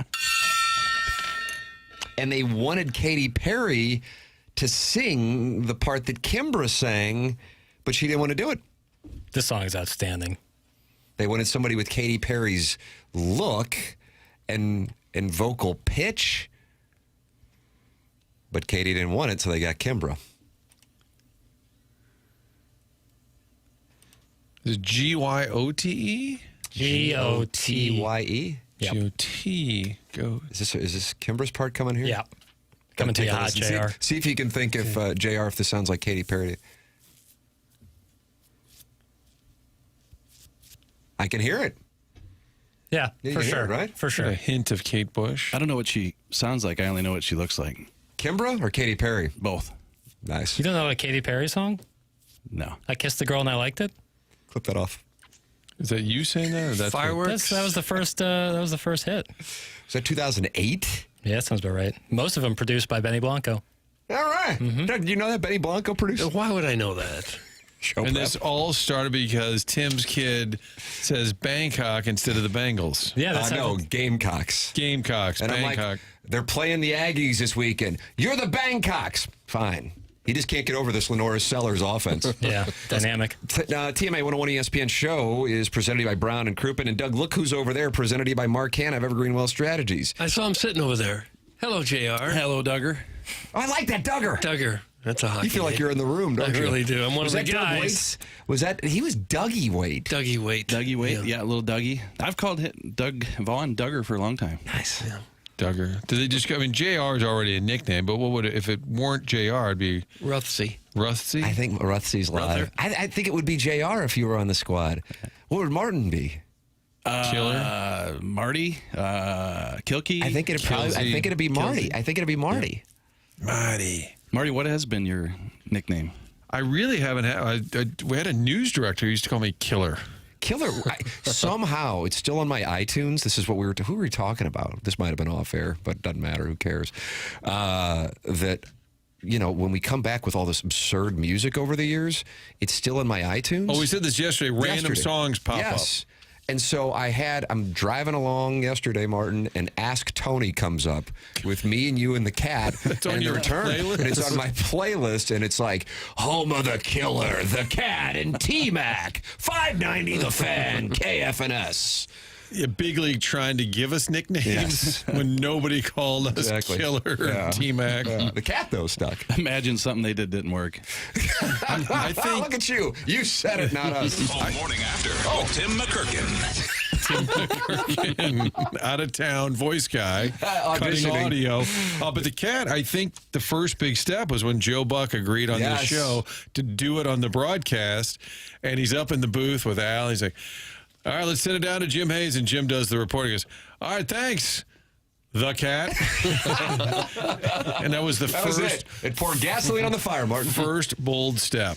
JR, let me tell you something. The fans are feeling good now. It just took one win. They want to believe, and now they believe. How about that? We have something to talk about this week. Yeah, with a win. Yeah, you never won it. You know, as a fan, obviously you never won it. But even in the media, I think outsiders, you can't have a situation where you're losing 3 and 4 weeks in a row, 8, 9, 10 games, because it just puts everyone and everything around the organization into just the state of shock. And so it was a big win the other night. They came back and did some things well. We got a piece up at The Athletic today that says the analytics behind the scenes have been looking pretty good lately, and it was going to turn at some point, and they got it to turn. I thought it was intriguing in his post-game comments following the Monday win against the Oilers that Jim Montgomery cited those very analytics. Yeah, and it's becoming a little more common with some of the coaches, especially, and I don't say this in regard to the Blues situation, but just coaches around the league.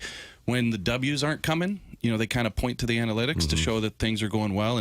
And not to nerd out, but just real quick, it's expected goals for, and I realize people, don't like that stat because, hey, if you're going to score a goal, you're going to score it. You don't expect to score it, right, Doug? Right. Oh, gosh, yeah.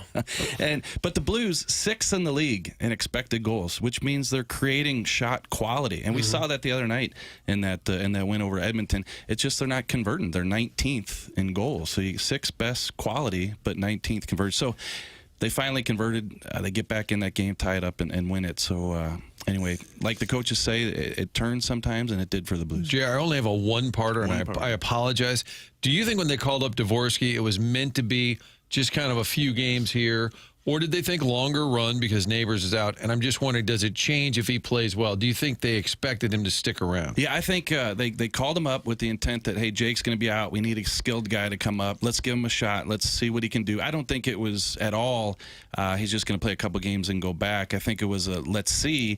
And now it's only a few games, but I think now you look at the situation like you can't send him back. This is a guy that is really helping this team right now. If he can be a dynamic offensive threat, you have to keep him up, don't you? Absolutely have to, yeah. And sometimes they look at the situation that the team's in. Do you want to bring him into this environment, with the losing, and can you support him?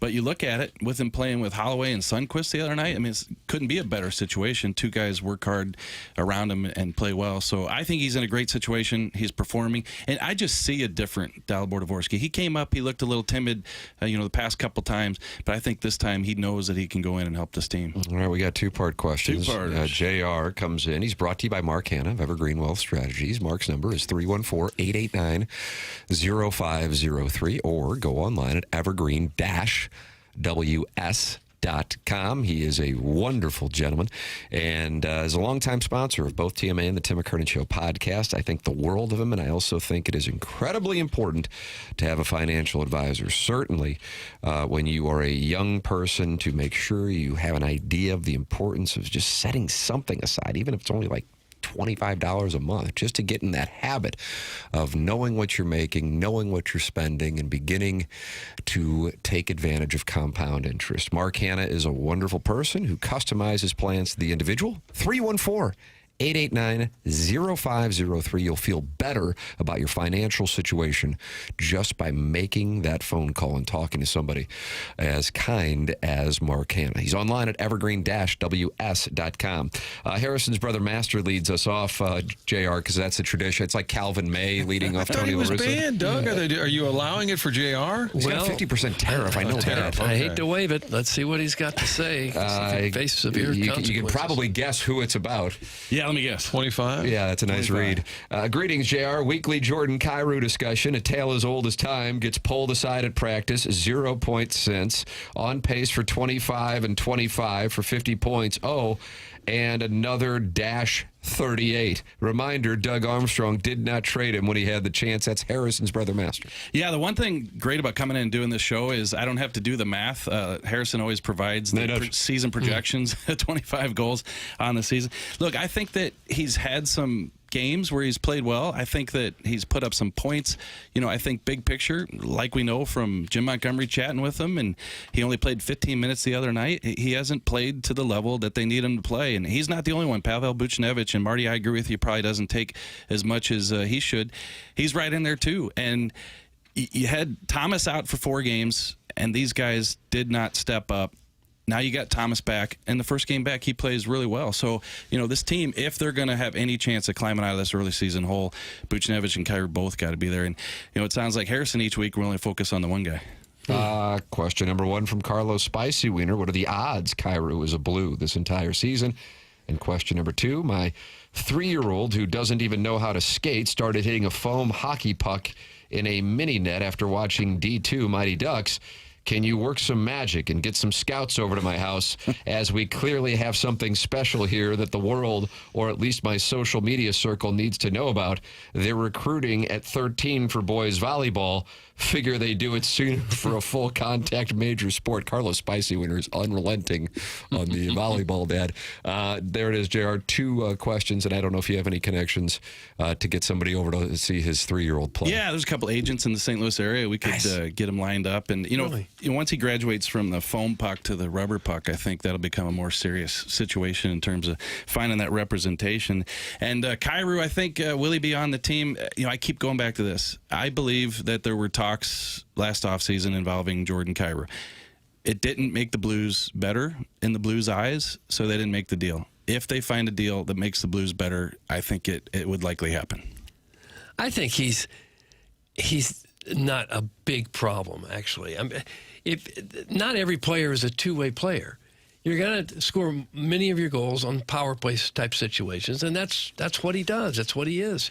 He's not going to be a guy that checks the other team's top scorer. He's going to be a guy that might get a goal for you, and you just have to have players like that. You're dead right, and I think that's the type of player he is. But do the Blues look into the future and say, when we get into that second and third round of the playoffs, is he a guy that we're okay playing 18 minutes a game, 19 minutes a game, and we think that he's going to be a difference maker? And if they don't think that, then they have to capitalize on what teams around the league think about him and being a 40-goal scorer and being the type of guy that you're saying.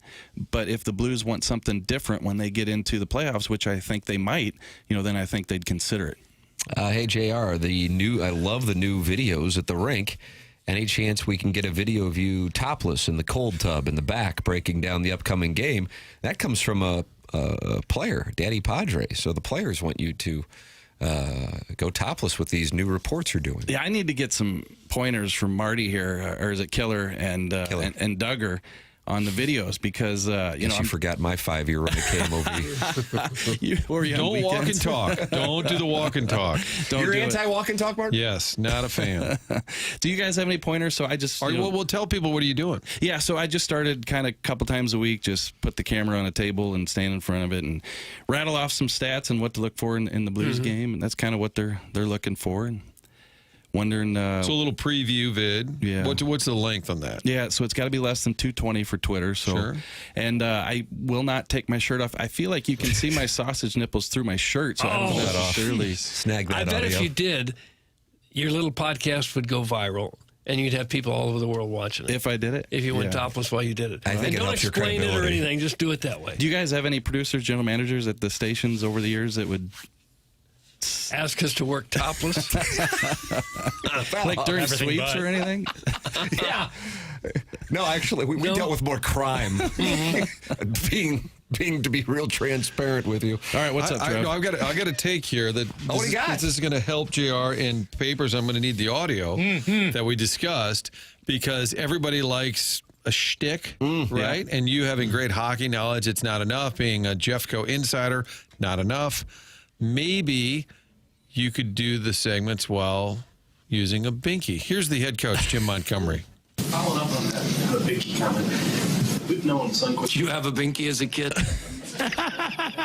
You look like a binky baby. He got a kick out of that. The Monty laugh on that. He cackled like he was Dr. Evil. And JR, he was referring, Monty was, to players as binkies like Sunquist. And then he looked at JR and said, "You look like a binky baby." And I asked you, who was he talking to? And you said, me. Yeah, well, somebody else asked a question about Sunquist, and he said that, he's a binky for these players. And then I asked a follow-up question, and he said, stopped me in the middle of the question and said, you look like you had a binky when you. So what do you guys think it is? Is it the chubby cheeks? Is it the... I'm actually 50, but I only look 32. You're youthful. Are you really 50? Yeah. Is that I wouldn't right? have thought that. I thought you were younger than me. Yeah. Well, that's a compliment to you looking younger than your age. How about that? But do you think I look like So you want us to decide why does the Blues head coach think you look like a binky I do baby? I think he's just kind of, I think in my theory is he's saying you're kind of soft or like, don't you think he was kind of trying to poke you a little bit? Oh, you look like a binky baby. Like what? The rest of Canada, they grew up with a hockey stick in their hand and a bottle of vodka? I mean, binkies, come on. I think Killer just called me a fat. I took that off. No. But anyway, I'm saying do your new reports with a pinky. All right. That'll be your thing. Yeah. I was going to bring it the next time, but they lost. Richard Toast is not happy with Harrison's brother, Master. JR, I know you're a listener of the program. You know there's a lot of listeners at war with each other. How exactly do I get as smart as Harrison's brother, Master? I'm currently just a loser with his dream job, a gorgeous wife, and 3 beautiful children. Please help me. That's from Richard Toast. He's had enough of Harrison's brother, Master. And his name is Richard Toast, Doug. Isn't the listeners being at odds with each other the premise of the show?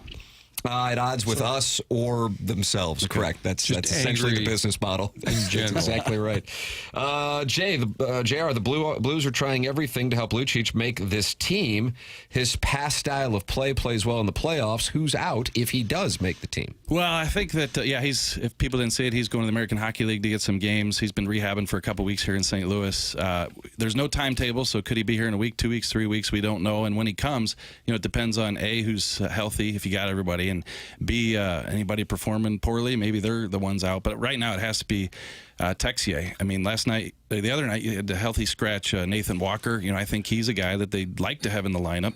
But, if Lucic comes up and you pull Texier out and you want to get Lucic in there in some games, that might be hard on Walker's playing time. But right now it's going to be Texier. I saw in the Edmonton game, it was the first time in like 600 games where a team held Draisaitl, McDavid, and Nugent Hopkins without a single shot on goal for any of them. Yep, 623 regular season games that those 3 guys have played together, and the 3 of those guys did not have a shot. I thought the Blues played great D on both those guys, McDavid and Draisaitl, and I wasn't aware that Nugent Hopkins until yesterday didn't have a shot as well. But Thomas came back, played good D on McDavid, and I thought Broberg, guys, if you want to talk about the future of Philip Broberg, he could be a number top pair defenseman playing with Colton Parayko like he is right now. That's what you want to see. What we saw the other night, his defense against Connor McDavid. David was phenomenal. Mark Hanna, who is the sponsor of this segment online at evergreen-ws.com, says, it worked last year. Who on the Blues is next to take his shirt off? Yeah, you had Dylan Holloway ask Zach Bolduc to take his shirt off. Got him traded. They got him traded. Who do you think will be next? Take a listen. I think Jackson's pulling it up right now. Uh-oh, Doug, you don't like when a gentleman starts humming is a delayed tactic. It just seems like it's... Hold on. Hold on. Come on. Okay, well, you'll get there. I just want to say this. Pull the lever. Take your shirt off. There it is. Wow, that was a long build-up. For that. Long build-up. But it paid off. But no. I'm not mad at you. I'm just pointing out it was he looks really mad. No, I'm not mad. Just a long build-up. Jackson, you've made the most comments you like about Marshy and the boys being handsome. Who do you want to see with the shirt off during the interview? Wow, good question, JR. turning the tables. The reporters. It'd be funnier. Pew Suter. Like to see. You like his start to the campaign? Yeah, I'd say, that's the best way to get the fans on your side. You like a Scandinavian gentleman? Well, I feel like I would do well in Scandinavia. Oh, look at you. Well, I fit in. I certainly have that on the build. dating scene. I think I have that build. But I'm not really into fish, so the cuisine might be tough. It's a lot of fish up there. Sturgeon and JR, such. can you take this information back to Pew Suter and let him know? Yeah, I have nothing better that I'm working on, so I could definitely Thanks, JR. take this back. And to be fair, Dylan Holloway started it all, so. Yeah, he said it. Yeah. You want to hear it again? I got it. Take your shirt off. Yeah, now that we have it, we're going to enjoy it. We're going to max this out. Let's see what we got. Hey, JR, I wish I had sausage nipples. I only have bologna nipples. They're so big, people want to use them as Frisbees. Please help me help someone else. That's from the last MySpace user. there's got to be some sort of surgery out there, like a nipple reducing surgery. Yeah. Cut that off. Well, it's vestigial, isn't it? Like, why do guys have nipples? Yeah. Because we all start out as female. Right, for sure. But that would make, once you are male, they become vestigial. You don't need it anymore. Don't ever use that word around here again. I'm sorry. You don't read enough medical journals. Peer-reviewed and such. Now they're up against Ovechkin. If I could get back to hockey. They're up Jackson, against anything else on nipples? Your world. We're living in it. Up against Ovechkin tonight. He's age 40. How much does he still have left in the tank?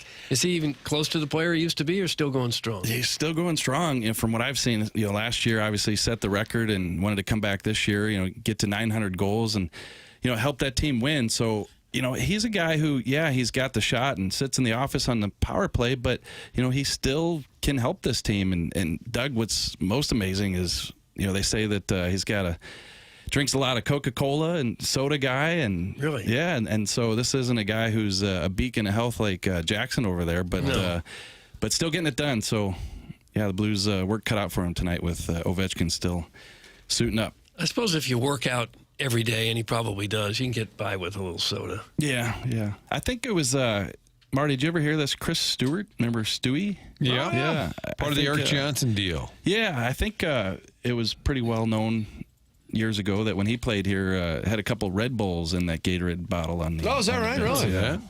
Yeah. He was a good player, and they had Shattenkirk in that deal too. Yep. Guys, Dude, we get it. You work out, guy. Can you show JR a pic of my wife? That's from Ray King. Doug, you want to walk over there and show JR the pic of? I don't have a pic of his wife.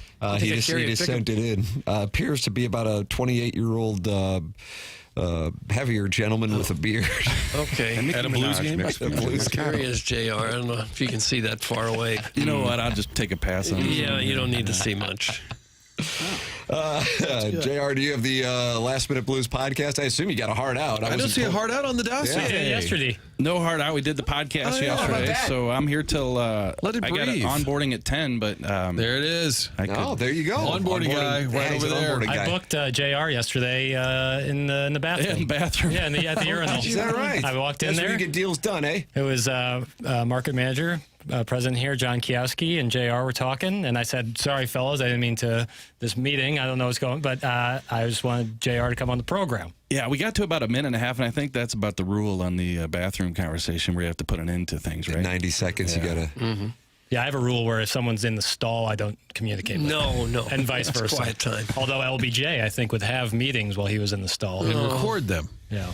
And he recorded them. JR, Logan Mailloux, just kind of on off. Do you think it's going to be like this for a little while, growing pains? I think so, and I think they're doing the right thing. Like, if he were playing well, you keep him in the lineup. I think he's playing okay, but my biggest thing, and I said this yesterday, on the podcast, is that you can't look day to day with Logan Mailloux. It's got to be big picture. And at the end of the year, if you look back and his progression was upward and it took him to sit out a couple, 3 games here and there, then that's just what it is. It's the big picture with Logan Mailloux. But I do think that we've seen some positive steps with him here lately, even though he's not playing. Honestly, there have been some sequences, some plays where you start to see some better play from him. You think about this franchise, too, and I think Chris Pronger called him at some point, but Al McInnes is around. I mean, he's got great resources in terms of being a defenseman to lean on some of these older guys. Definitely. And, we talked to Logan about that last week, and he talked about the phone call from Chris Pronger.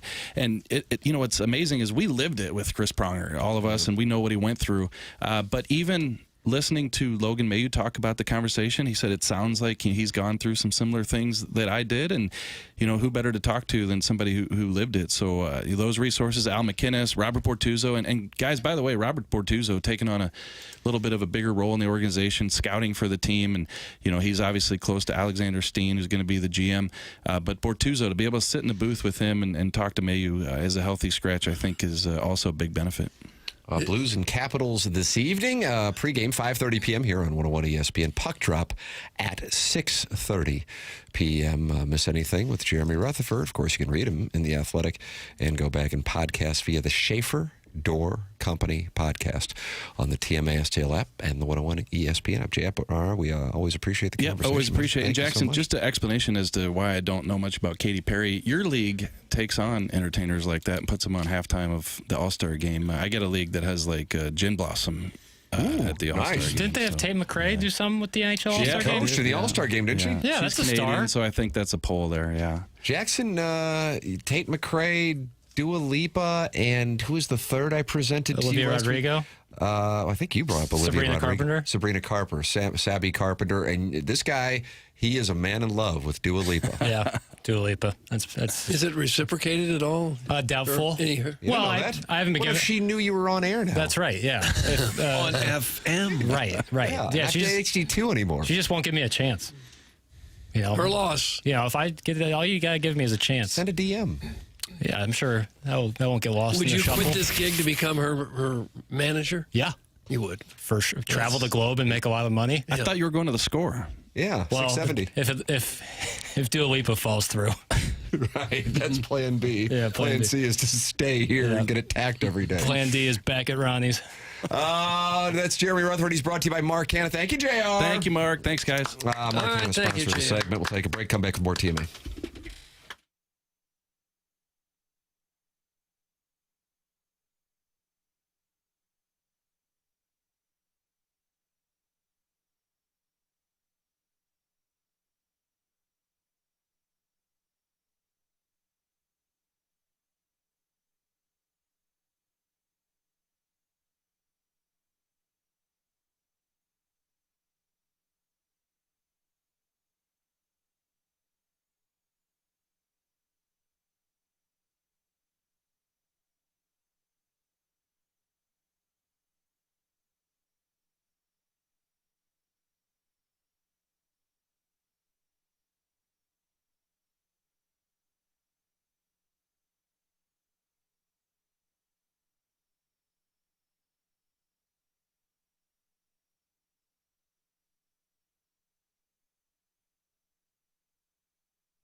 Is this Jimmy Eats World?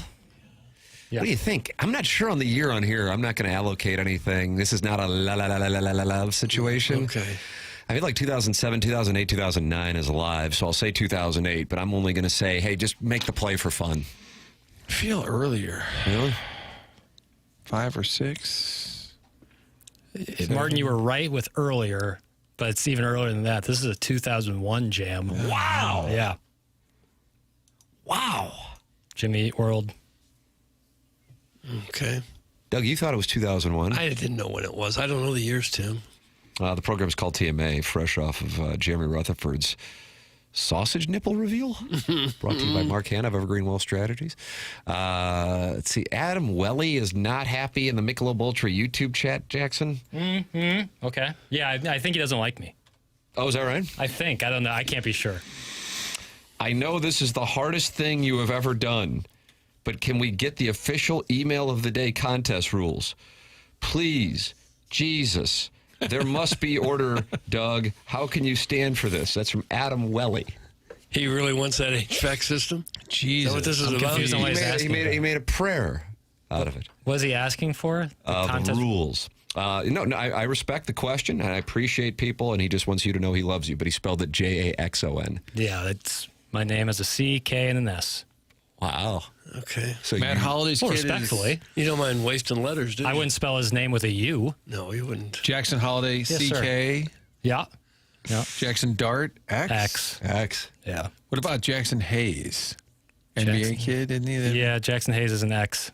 His dad was the Battlehawks coach, Tim, the first year. That's Remember right. that? Yeah. Oh, yeah. That's right. I think he played John at Texas. Hayes. Played at UT. Yeah. Now with the Pelicans.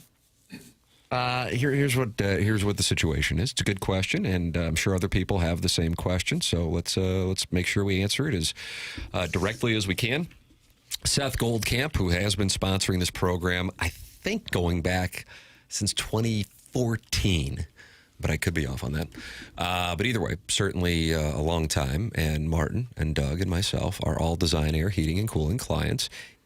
We went out and had some drinks with Seth a couple weeks ago. Wonderful time. Doug, was that Cyberg's on Dorset? Yes. I think it was. Got some wingy.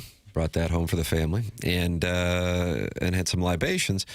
And then and with our salesperson here at Hubbard, who's been in here a while, Mizzou guy, great guy, Rick Reardon. Seth emails me and Rick and says, hey, I've got an idea for a promotion for the month of November. I would like to give away a brand new HVAC system and install it as the prize for the winner of the Design Air Heating and Cooling Email of the Month winner. Since that at about, was it 8:30, 8:45 on Friday? I don't know the like times, Tim. And we're just buzzing. I mean, we're just buzzing because he says it's a $10,000 value. And I'm like, I texted him, I go, this is going to be the greatest prize in the history of this show. And keep in mind, we used to give away a Fox Sports robot. We did. I never got one. Expired tickets. Bitter. Expired tickets, that's correct. But because half-used gift cards. That's true. Jesus. So, but because of the size of the prize, this is a corporation. And they have to dot I's and cross T's. And people might not like that, and I understand that. I do understand that, especially considering the show, for the most part, and its existence has been dug on fly-by-night operations, for lack of a better term. Right. It smelled that way. Pretty good description. As Martin just referenced, half-used gift cards. So, with it actually being a professional operation, they have to dot I's and cross T's. So that's what's going on. And I believe they said it was going to take a couple days to make sure. And they just wanted to not get in a spot where somebody would say something was wrong with it, and then they have exposure legally. And so it's doing the right thing. Now, I understand that may frustrate listeners, and I don't blame you for it. I get it. But that is the reasoning. And so for the time being, the contest is on hold. And in the meantime, we'll be giving away AC/DC tickets. Jackson, do you feel like that's a fair representation of what you experienced in the meeting on this topic on Monday while I was getting my teeth drilled into? I think that was very well put. I think it's accurate and very transparent. And I appreciate you, Tim, for articulating the situation succinctly. It's like a prayer. You have to finish it with, I appreciate you, Tim. Yeah, but I appreciate Doug and I appreciate Martin. But not as much. Chairman Kurt. But not as much. Do you want me to like every clause? I want a ranking of who you appreciate. Bud, time for first. That's like a Terry Crouppen. All right. They love mom first. Okay. Then they love you. Your dog loves her better than you. You got to go through and rank them. My favorite part of Seth's generous offer is that it's not only a new unit, but it's also installed. And I thought it'd be a real bad beat if you got it delivered. Just sitting on the doorstep. And Jackson, you want to help me this weekend? Need to put in the HVAC unit. Think you can help me out? We're watching YouTube and drinking beer. You probably could. I wouldn't recommend it. No. Ooh. Yeah. No, I don't think you could. No. Yeah, I'm not big in the manual labor community. You wear the white tux. Once you wear the white tux at the university high school, you no longer have to get your hands dirty. Right. You just get a unless it's just letting people go, right. Or just liquidating some stock. Yeah, I mean that does take effort. An assessment over at St. Louis. That's essentially all we've got to do once we wear the white tux. At most, you wear a hard hat, but you're wearing dress clothes under it. That's correct. You wear the hard hat for the photo. Checking on that's exactly right. Right, you're on site, and legally you have to wear the hard hat. You carry the shovel for the groundbreaking. Yeah, but you're not digging it. Yeah, hand sanitizer right after. Thank you. I got a point of clarification, and I thought about this when Mad Dog was ranting about Joe Davis and saying how it would be offensive to Blue Jay fans to see the guy who called the World Series now hang with the Dodgers with the trophy at Dodger Stadium. And I double-checked just to make sure. In Canada, they don't get the Fox. I mean, they have their own national broadcast. Sportsnet, right? Yeah, so they actually, I guess you could probably find Fox, of course, in Canada, but the main channel for them is the Dan Schulman, Buck Martinez call. Oh, really? Is that right? So I didn't realize, I didn't know how the rights worked, the MLB rights. And that's the Toronto Blue Jays broadcast team. Well, it just happens to be, so. But even if it would have been the Mariners and Dodgers, Astros, Schulman and Martinez would have been on the call? Yeah, okay. so that's their national broadcast in Canada, and that's who called. So if you were watching that game in Canada, I guess almost not 100%, but you would have been you wouldn't have been watching Joe Davis, is my point. So as a follow-up to Mad Dog, I was wondering about that, if they really did see Joe Davis on the call. Not as offensive, but I still enjoyed the rant. He was a banty little rooster about the whole thing. It's 9:44 in St. Louis. Time check brought to you by Clarkson Jewelers, an officially licensed Rolex jeweler. Tim McKernan, Doug Vaughn, Martin Kilcoyne with you. Jackson Burkett is on the ones and the twos. Jeremy Rutherford just with us on the program. You can always go back and watch it on YouTube. That's what I do with my podcast. Go back and watch on YouTube. And you can podcast via the TMA STL app. Download that app. Or you can download the 101 ESPN app. Both presented to you by Dobbs Tire and Auto Centers. Email in for the AC/DC tickets the morning after at InsideSTL.com. That is the prize for today's Design Air Heating and Cooling email today. This is TMA 101 ESPN.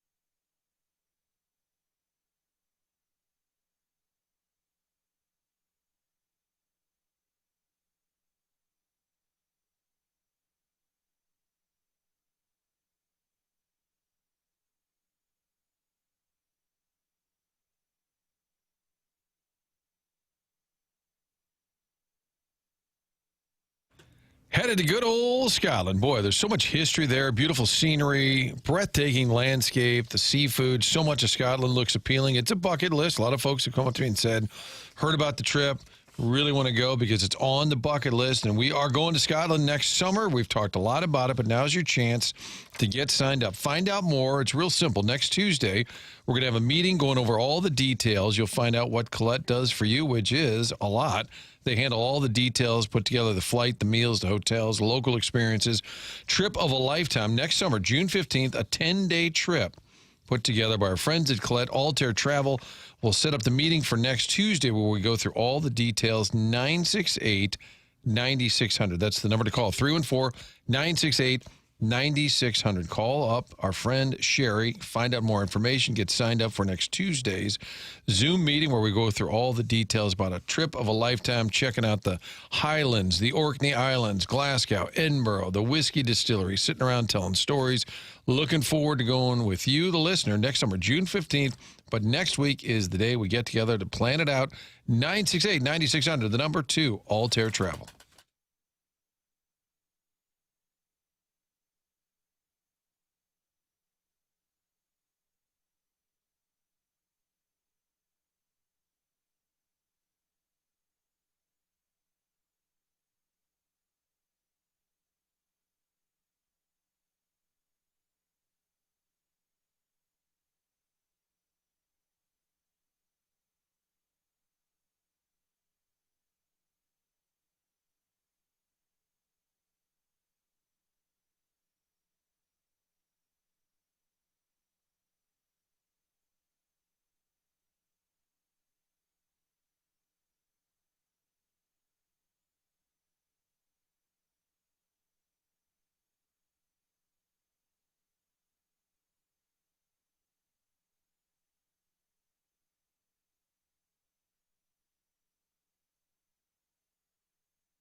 this pavement? Passengers. Passengers. Or passenger. Singular. Yeah. Kind of like Chase Daniel, not Chase Daniels. Yeah.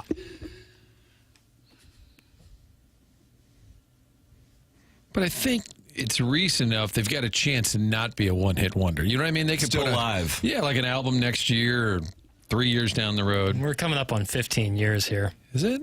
2012. Is a band set for life financially with a one-hit wonder? Depends how big the hit is, I guess. Like if you're Psy, remember Gangnam Style? Mm-hmm. And you get like 5 billion views on YouTube, yeah, I'm sure you're doing Probably fine. so. And I think he's really big in South Korea.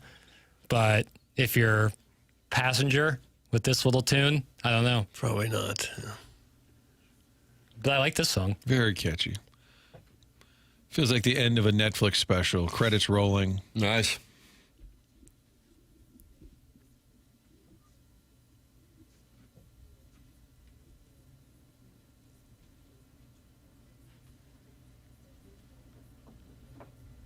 What about ethnicity? British, Irish, South African? Jackson wouldn't play it if it was Irish. That is I prefer false. Scottish, of course, but it's false. Passenger is just one guy, by the way, and he is British, from Brighton and Hove. All right, Doug. Now you know. England sure turns out a lot of music for the size of the country. I was just thinking that. Mm-hmm. Or maybe they're cranking out a lot of music in Africa and India. We're just not consuming it. That could be. Think about it, Doug. But probably not. Burna Boy. Yeah. No, what is that? He's from Nigeria. Okay. He's really good. Akon's from St. Louis. And Senegal. Both of them. It's TMA 101 ESPN. Doug Marcana sponsors this 9 o'clock hour here. The show is presented to you by Brown and Crouppen. And we've been joined by Jeremy Rutherford in the 9 o'clock hour with your two-part blues questions. The Colonel did ask questions yesterday at Eli Drinkwitz's presser and asked if the playbook would change at all with Matt Zollers. I guess you like I was going to say a quarterback, but you like the term under center, so I'll say. I don't like under center, no. Here's the Colonel and Eli Drinkwitz. Eli, both in that last game and going forward, does there have to be any paring down of the playbook with Matt, or is it simply more leaning into maybe what his strengths were versus what Bo did well? I mean, does he have the full playbook at his disposal at this point? Yeah, it's not really the full playbook. It's about playing to what his strengths are. I think you answered your own question. Are there things that we're going to add? Probably not, because he hasn't had a ton of reps of it. But are there things that he's more comfortable with than maybe Bo was? Absolutely. And so we can push those things in the playbook that maybe haven't been shown. You know, there were things that we thought Bo did really well, that's what we kind of emphasized, and there's things that Matt does well that we will emphasize moving forward. Okay. Well, that makes sense. I just hope he doesn't run too much. He talked about how Zollers, his big thing is how good his arm is. He had the best arm in spring. He's had the best arm. And so you would hope that would lead to more downfield passing plays if he's talking about things that he wasn't comfortable with Bo doing. You want to see Speedy Keese on a seam route down the field, play action right from the get-go? Yeah, I would, yes. Just stretch the field out. You know, you have the running game to be able to make them honest, so why not go over the top? Let someone else run it. Yeah, peel that top back. I know Charlie's excited about this Brewers series. Yes. I'm excited to see Zollers because I also think it looks into next year what your possibilities are. I don't want to turn and burn on a guy like Bo Perbula who hasn't been here very long, but you were wondering if he could get you to that next level. I think that was a reasonable question, and if Zollers looks really good, I think that adds to the excitement for next year. Of course, he could bolt. This is true. The head coach. So don't do too well. If the head coach decides I'm going to head to Gainesville, or I'm going to head to State College, or I'm going to head down on the loveliest village on the plains. Is that what it's called? Mm-hmm. If they win, the Drinkwitz banter just goes up a tick or two, doesn't it? I think it goes way up. If they lose? If they win. I heard that. But if they lose, Doug was going to the next goes way down. But did you hear the cadence he asked? It sounded like a question. Oh, you third person him there. He's right here. And you're third I person agree with Doug, but I also agree with Jackson. Please, and I am running for office. Doug. I apologize. I agree with Jackson, And Doug, you make a great point. Jackson, you also make a great point. If they lose, I think Call me Mike Alden circa 1999. I think the conversation's still there. How could you sell that to a fan base at Florida or Auburn or somewhere else where we're going to take a guy whose team is in the middle of the pack in the SEC and hadn't really won a huge game yet? How could you sell that? That wouldn't be easy. I wouldn't And they think already so. have a petition at Florida not to hire him, and then if they lose, this would not help. No. But maybe the extension gets announced in the next 48 hours. I'd be in favor of that. Well, I would love to see that. Just for consistency purposes. He's our guy. I want him to stay here long term. Yeah. But Gabe has said that I don't know if he was saying he believed it or if he knew it, believed it to be true or he knew it to be true, that Drinkwitz preferred not to do it during the season. What has changed, according to Gabe, after the Vanderbilt game, which also was after Brian Kelly was fired, and now you have Hugh Freeze being fired, is that he has asked to table the extension conversation until after the season. Now, that could be a source trying to, kind of redirect on the situation. But from my standpoint, at this moment, because at this moment it has not been done, when you've seen it happen in Dallas, you've seen it happen in Lincoln, and you've seen it happen in Bloomington with three coaches, Signetti, Rule, and Lashley, who have been talked about as possible replacements in one or various spots, that it stands out that Drinkwitz at this moment, Lane Kiffin at this moment, have not signed extensions that would be there from their current jobs. You see what I'm saying? Mm-hmm. Holler if you hear me. Yeah. Tupac. And it would be horrendous form for him to say at this point in the season, yeah, I think I'll go to Florida. Sure, I think I'll take one of these other jobs. I don't know that that's happened in recent years, has it, where a coach has left a successful coach in the middle of a season without getting fired? Steve Fisher took the Arizona State job, and Michigan was about to go on that run. Was that during the season? No, it was. Bill Frieder. Steve Fisher stepped in when Bill Frieder got the ASU job. Yes. And Bo Schembechler, who is the AD, said a Michigan man is going to coach this Michigan team, and then off they went. And was that Ramil Robinson who made the free throws? Sounds familiar. Yeah. Terry Mills, Loy Vaught. Who else was on that team? Yeah. They beat Seton Hall with P.J. Carlesimo, who's got the scratchy voice that never goes away. That's correct. Who was attacked by one of his players. Which was Latrell Sprewell. Who the cat named his dog after Sprewell. There it is. Okay. Well, now you're up to date. So anyway, Mizzou's plus 220 now on the money line, Jackson. Steven Wildwood says he'll give me $100 if I ask Drink this weekend, you have one day in State College. What would you do? I have to say, I love that you are going to cover the game. I mean, there aren't a lot left in this industry. You know what I mean? We're all going away. We're all going away. And so but I know you're going and covering the game. Asking about the coaching carousel is probably not something that's on your dossier, even though you are probably at the top of the list of the, Doug, would you say IDGAF meter? I think that's right. Wasn't like that if I offended him, I'd be fine. You couldn't not worry. Yes. Yeah, I don't think any of us really. But I don't think in that setting that's where I think it's a good midweek topic. That's correct. I should have been there yesterday. You've got one day in Gainesville. And then he says, no, next. One day in Baton Rouge. You just keep going through. Just keep doing it. You're in the plains. Your family's Elijah. What would you like to do? And I called him Elijah once, and he said, did you just call me Elijah? And I said, I'm sorry, Elijah. I always want to put the J in there. I'm out of TP in stall 3. Don't want to call anyone to lose the stream. Help me, Doug. Oh, Lord, help me. That's from Government Gotter. Now who stops what they're doing and text that into a radio station? Government Gotter, actually, is the answer. Got her. Correct. It's correct. I was thinking it was got her, like Gotter. It's got her. The names, are they still coming in, Jackson? Because you've been loading up all week. Almost everybody in here has a name. It's very few that do not. Only 2 of the last 20 texts do not have names.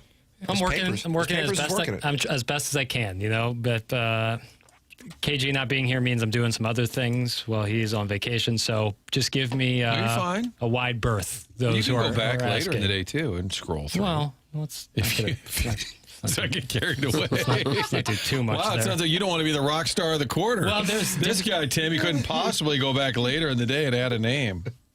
Yeah. Well, some different people text in different parts of the days. I don't know if they want names. Someone's like sending in a serious text to Beacon Ferraria, then I give them the name, you know. Well, no, I'm saying when they ask for it during the 7 to 11 block, when they're saying, hey, please change it to, I'm not saying you just decide on your own. Somebody that texted the fast lane yesterday afternoon, you just call him butt-ass Billy. Brian Huffman once did that with a big racist. Big racist. And shout out to Brian Huffman. He was upset with the tone of the text. He had had enough. So that was the case of the producer labeling the texter for their body of work. Yeah. You don't do that. No. But you will I did put once put possible burner. burner. Yeah, I did do possible burner because I wasn't sure. That guy turned out to be okay. Just doing my due diligence. Possible burner. How about somebody? Yeah, I text in the show all the time. Oh, yeah, which one are you? Big racist. You can email in the morning after at InsideSTL.com for our design, air, heating, and cooling email today. It's coming your way at approximately 10:50 here on the program. And we're giving away AC/DC tickets for the prize for the design, air, heating, and cooling email today. Martin, it's 10:03. That's a time check brought to you by Clarkson Jewelers, an officially licensed Rolex jeweler, which means onboarding. It's all Wednesdays, I know, trying to like really drive home what you guys have been working on. Yeah, we do a little midweek quiz. Do you really? Yeah. Gersh often kind of leans over, looks at my notes from the week. So Martin's heading out. Jackson, Doug, and I will talk it over here in the 10 o'clock hour. The program's called TMA, and it's presented to you by Brown & Crouppen on 101 ESPN.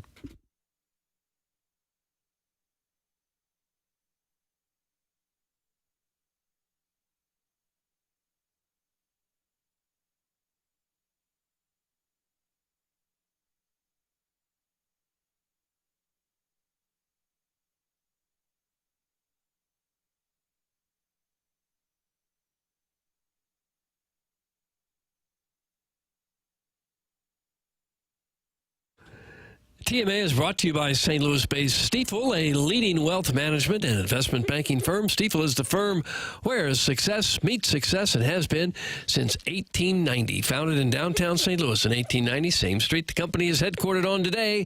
Proud to have called St. Louis home for 135 years now. Stifel partners with the Cardinals, the Blues, the Stifel Charity Classic. They also sponsor Stifel Theater. Stifel is honored to support our city, our people, and their future. With financial advisors in 12 offices across the region, Stifel helps clients right here in St. Louis and nationwide manage their hard-earned wealth. Stifel also provides banking, lending, and trust services and has a full-service investment bank. Basically, when it comes to finance, Stifel has you covered. It's one of the fastest-growing wealth management firms in the world. Their tagline is, where success meets success. Stifel Nicholas and Company Incorporated, member SIPC and NYSE.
Hey, this is Jackson with a Sports Center update driven by Johnny Londoff Chevrolet and Johnny Londoff Autoplex. Blues hockey right here on 101 ESPN this evening as they take on the Capitals. Pregame at 5:30, puck drop at 6:30, right here on your home of the Blues, 101 ESPN. That was their Sports Center update driven by Johnny Londoff Chevrolet and Johnny Londoff Autoplex. See them at londoff.com. Chevy, together we drive. Are you kidding me?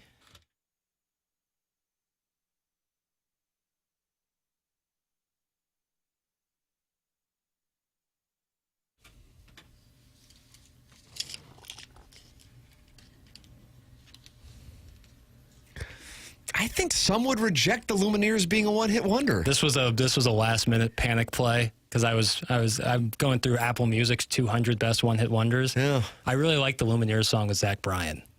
I just think that they've got a little more going on. Yeah, than probably. Do they call this the Hey Ho song? I don't know what they call it. Oh hey. But they did a song with Zach Bryan that was really good.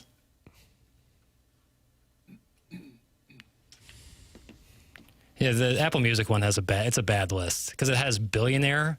Remember Travie McCoy and Bruno Mars? But Travie McCoy was part of Gym Class Heroes. And they had hits. And he went out with Katy Perry, right, in 2009? I don't know when they dated. It's TMA 101 ESPN. Programs presented to you by Brown and Croup. And my name is Tim McKernan, ranked #1 host in St. Louis. That's awesome. Thank you so much for that. I mean, it's obvious, but still, thank you. These are St. Gabe's rankings? That's correct, St. Gabriel's. Dad's ratings? Whose ratings? My dad also. It's like coaches poll and AP poll. Mm-hmm. St. Gabriel's and Dad's. Those rankings. Let's rank people who made bad career decisions. All right. Text in 314-399-9646. Air Comfort Service text inbox. And you got that Michelob Ultra YouTube chat where friends have gathered. I don't know if NY stands for New York or not. How much work does it actually take to change someone's name in the text inbox? I'm genuinely asking. And then Doug Vaughn's Oil Boy says it's comparable to Breaking Rocks. Breaking Rocks? I wouldn't go that far. It's less. It's just tedious. Like I don't know. What's the point of explaining it? The jury's already out that I suck. So what's the difference? Your piece. Yeah, whatever. The program welcomes you to email in also for these AC/DC tickets the morning after at InsideSTL.com. That's coming your way at about 10:50 on the program. Jackson, here's a compliment. Papers is bringing it today with the jams. Keep it up. And there you go. Thanks, pat on the backside from the 314. Doesn't even want to text inbox name. Just wants to give you a pat on the backside. Love it. Love it. So that's the compliment for Jackson's one-hit wonder. Return music. Okay. Well, you've done fine work with that, Papers. Gym Class Heroes had hits, plural, but Lumineers are a core one-hit wonder. Get this mother effer off the air. And now they're right back at it. I think that person misheard me. I agreed with Tim when he said that the Lumineers probably not one-hit wonder, but I also think Gym Class Heroes, Cupid's Chokehold. Yeah. That song's a banger. Yeah. It's great. But are they a one-hit wonder? And then didn't they do? I think they did a song with Adam Levine of Maroon 5. Doug did Gym Class Heroes. Yeah, I'm almost positive they did. Gym Class Heroes did Stereo Hearts. That was amazing. That might have been a Billboard #1. Really? Yeah. So you want to fight this guy or what? How do you want to handle it? I've never been in a fight in my live-long life, and I just imagine I never will. Yeah. I hope. What if someone takes a swing at you? I guess I defend myself best I can. Well, sure you would. Deion Sanders is defending his players as best he can by not letting them talk to the media. It's not gone well for the Buffaloes as of late. No. And, Deion Sanders can be a cautionary tale for coaches whose stock are super high and they say, you know what, I'll stick around. And all of a sudden, things can take a turn. Look at Mike Norvell down in Tallahassee. Here is Deion Sanders when asked why he's not letting his players talk. I have a fatherly spirit, and I have an overseer spirit. I'm trying to shield my guys from certain things that may harm them. I know the temperature of the room. I know if they can't handle this at this time. Certain guys can, certain guys can't. I can't differentiate those guys and tell you, you can talk to them, but you can't talk to them. I don't want to do that. So my job is to protect them and put an umbrella around them until I feel like they're ready for the attacks and the assaults and ready for the social media gambit, which they're dealing with right now. So that's just me being a protector, a guardian, and a father, which we all call coach back in the day. Okay. So that's why the Buffalo players are not talking. I can understand his point, but some of that allows you to grow up, too, having to deal with adversity. It can get especially ugly today, though, with social media. That's why I understand his point so much. But almost everybody else allows players, even when they're having a down year, to speak to the media a little bit. They've just been thumped the last 2 games. Arizona beat them 52-17, Utah 53-7. He's got to be a little bit on the hot seat there, don't you think? No, I don't think on the hot seat, but I would say next year if this is going on, yes. They're terrible right now. It's my handicapping of the situation. Usually coaches in the early stages who have had some success get one dog crap year. Like, for example, I don't think Dabo Swinney, Jackson's guy, is on the hot seat, but I think if this is going on next year, then yes. This might be a bad feel. Now, deep down, I know I'm right, but I have to act like I'm being relatable. But I can't do that. I can't do that. I can't help that I was gifted, you know? What, am I supposed to apologize for it now? Yeah. This might be off a slight tangent, but I was texting with a friend. No, this guy works in sports media. We'll keep his name private. Marsh. No, that's not St. Louis sports media. Al Michaels. In the college football world. Oh. And we were theorizing, like, is there a possibility that either Florida or Auburn or Penn State, mostly Florida, if they really were going for Lane, would wait until January to make the hire? You'd be after the December signing window, after the January portal opens up. Do you think there's a possibility that a school would wait? I have to tell you, I think it's a good question. I do not think so. That was my.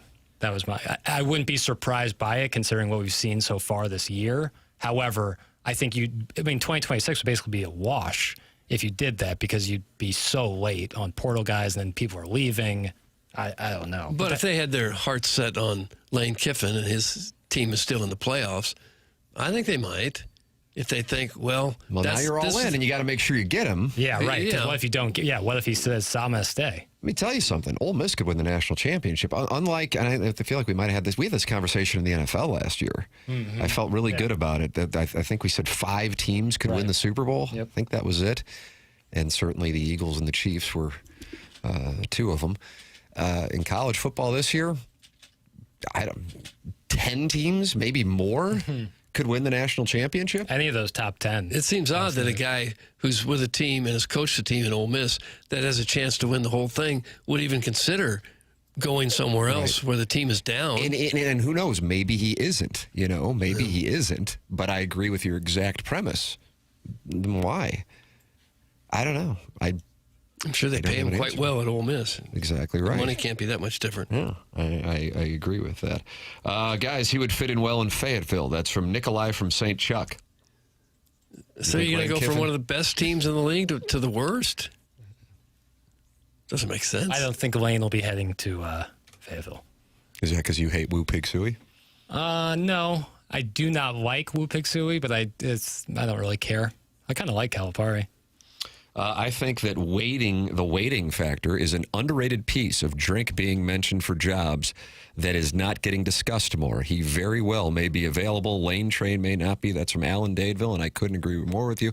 I said the morning after, I guess it was 2 mornings after, the loss by Missouri at Vanderbilt and the win by Ole Miss at Oklahoma, that now you're looking at a spot, when you look at Ole Miss's schedule, that I think there's a chance Ole Miss could lose and still get into the college football playoff. I think with wins at Oklahoma, again, Oklahoma's stock going up after winning at Tennessee and winning at home against LSU, although the LSU stock and the value of that could kind of go into the Penn State-like decline as the season goes on. Oregon's certainly dealing with that right now with their Penn State win.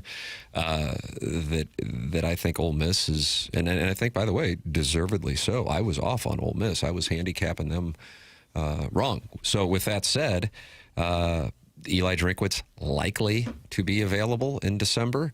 Lane Kiffin, I would say highly unlikely to be available in December, and how that factors in. I think Alan Dadeville is right on target with that. Yeah. Jackson, you now have support on your I consider it to be anti-Irish Catholic, and I know some of my community, for lack of a better term, feels that way.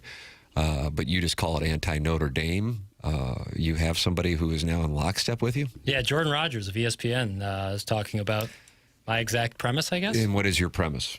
It's just interesting. Like, I find it odd that Notre Dame, a 2-loss team, is ranked number 10 when their best win is USC, and a team who's also a 2-loss team in Miami, who beat Notre Dame, and is one of the reasons people are heralding Notre Dame as a really good team because of their close loss, is number 18. I find that to just be inconsistent. So here's Jordan Rogers. Jordan, should Notre Dame be ahead of Texas and Oklahoma? No, that was absurd. Again, the eye test, right? The committee goes, oh, but those 2 running backs, they're so good. The defense is playing better. Yeah, but what have they done on the field, right? Notre Dame has 1 top 25 win. Texas has 2. Oklahoma has 2, right? Their losses, I think, are even better for Texas and Oklahoma. So I think this one, again, was just like, that made no sense. Rank them fine. Texas, Oklahoma, Notre Dame. It'll all sort itself out, but that showed you that they're looking at the wrong things. They're not valuing wins on the field as much as they were in this area of, the eye test, but they look so much better right now. Okay, they still lost 2 games that they shouldn't have. Eye test. Mm-hmm. Eye test. That's the great equalizer. Eye test, because eye test is just subjective. Yeah, it's brilliant. It's November is eye test season, and I'm glad that people are catching on to this, because eye test never favors a exactly. That was the next words out of my mouth. Take your pick of whatever right. Like at Virginia, they don't pass the eye test. That's correct. But teams like Notre Dame, Blue Bloods, that's correct, often do. Mm-hmm. That's the game. But when you got a bunch of teams that don't play the same schedules, it's hard to get an exact reading of who's better and who's not, whose wins are bigger, because they don't play the same teams. Well, I mean, I do think that you can take a look at it with Missouri and Notre Dame, which if Missouri gets into that spot, great. They played 2 of the same teams. Missouri, in order to get into the same spot, would have to beat A&M and have to beat Arkansas. Notre Dame beat Arkansas, beat the hell out of them, and then they would beat A&M. So they'd both be sitting there at 10-2. Missouri would have 2 losses to 2, most likely, top 25 teams in Alabama and Vanderbilt, and Notre Dame would have 2 losses to Miami, which may or may not be a top 25 team by that time, because I could see that thing unraveling, but their schedule's easy. And then they would have a loss to A&M, whereas Missouri beat them. So then the question would become, if Missouri's 10-2 and Notre Dame's 10-2, who gets in? Jackson, what do you think?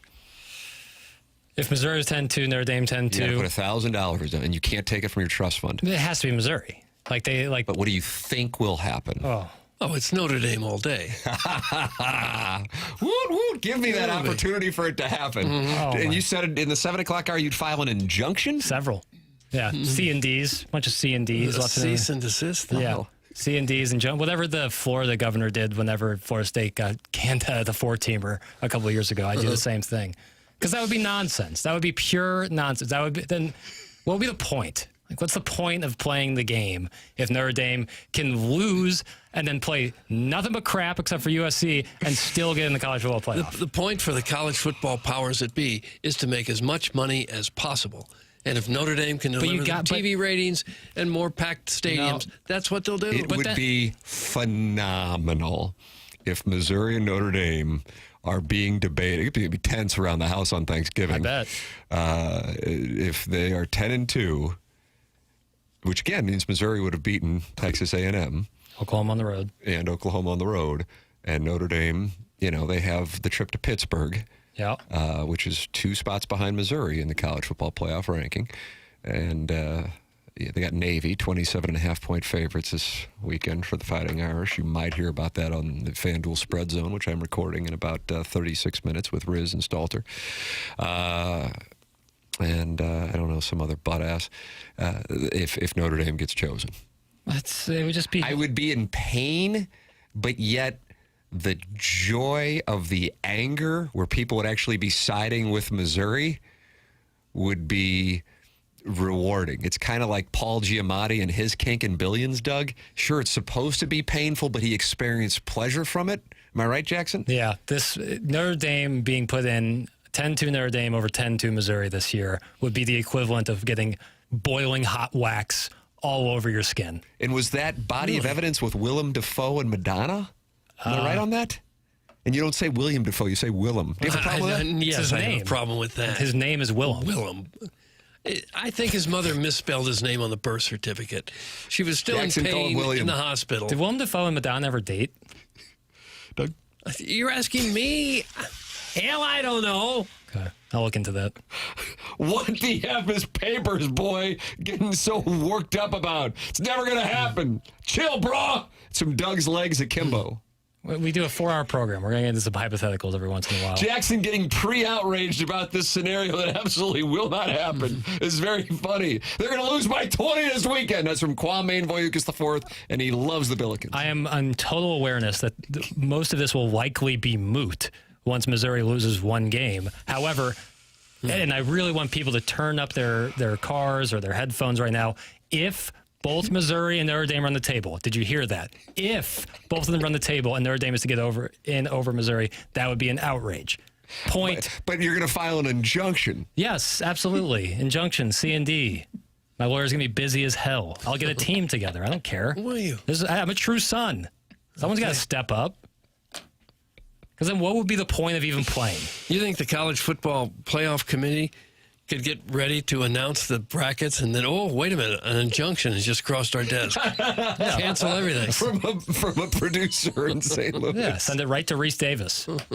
Right in the prompter it would go. Oh, God. Yeah. Doug, what would be worse, that happening on this program or the Seattle host when you heard the waterworks following the loss of the Blue Jays? The waterworks was pretty bad. But would it be a Mizzou thing for Mizzou to get in and someone files an injunction against them Notre Dame and then we get injunction. knocked out? That would be the most Mizzou thing ever. Oh, God. It's outstanding. Well, I'm looking forward to it, since you've already retained counsel for this. Not yet. Let's beat Gig'em. If they beat Gig'em, my lawyers will be contacted on Monday. As much as I hate Mizzou, I could not agree more with the Notre Dame take. That's Steven time. Look at that. You're starting to get common ground. This is what happens. That's right. Well, the truth can unite. I want you to remember that one. The truth can unite. Mm-hmm. All right. Yeah. Fortune favors the bold. I'm just saying things at this point. Yeah, I understand that. Doug, Reese Davis says Notre Dame's a top 5 team. That's all you need to know. Okay. I don't know that I would agree with that. I don't think they've done enough to prove that. I think he's just going what he thinks as far as quality. Yeah. I mean, Jeremiah Love is no doubt a top 3 player in college CJ football. Carr looked like crap against Miami, and the Notre Dame defense looked like crap early. They gave up, 42 to A&M? Mm-hmm. Including, massive But late game drive. It's important to note that who have they really played with an offense? What USC got, was it 35-24 or something like that? They haven't been playing too many teams with great offenses. And this is coming from a guy who was emotionally invested to the point that I was going to take the whole family down to wherever the hell that game was against Ohio State last year so my parents could see him play for the national championship. But you know what, Doug? A ball is a ball and a strike's a strike. And last year I said Missouri in 2 losses don't belong in the college football playoff. This year, if they're sitting there, I would say they do belong in the college football playoff. The game has changed. The quality of the wins would change, but they have to do it. So I'm taking that approach. Jackson is a real true son because he's bringing in counsel, a team of lawyers. Yeah, absolutely. And just start firing away injunctions. Right. Injunctions, anything. So, they're getting excited down in the Grove for a Friday night college football playoff game, and all of a sudden they come in and say, no, the game is on hold. Yeah. A producer on a sports radio station in St. Louis has filed an injunction. Yeah, heads up. The kitchen sink is coming right for you. What does that mean? I'm throwing everything but. Oh, okay. Alan Dadeville, Doug, you know what he loves, the Georgia Bulldogs. Georgia. It actually might be me who has to worry about 10-2 Notre Dame. UGA likely still has a loss out there between Texas or Georgia Tech. That's from Al in Dadeville. I'm going to Yeah, I'm going to respectfully disagree with that. Yeah. And I think Alan Dadeville and I probably have the same assessment of Georgia. It's a little smoke and mirrors this year, but I don't think it's going to be Texas or Georgia Tech. It's going to cause any problems. No, not with I Tech. think the yellow jacket thing was you can't be one of the best teams in the country and weekly be dodging bullets against butt asses and get waxed by NC State. Yeah. So I think that ship sailed, and then I'm still not sold on the Texas thing. Not sold at all. Not sold at all. You're welcome to give your thoughts. 314-399-9646. I love that Jackson's getting support for this injunction that he's filing. That's good to see. James Carlton sponsors the Colonel. See if the Colonel wants to cover Jackson's injunction. Gabe joins us on Mondays and Fridays. 314-961-4800. That's the number for James Carlton's office in Webster Groves, or go online at carltoninsurance.net.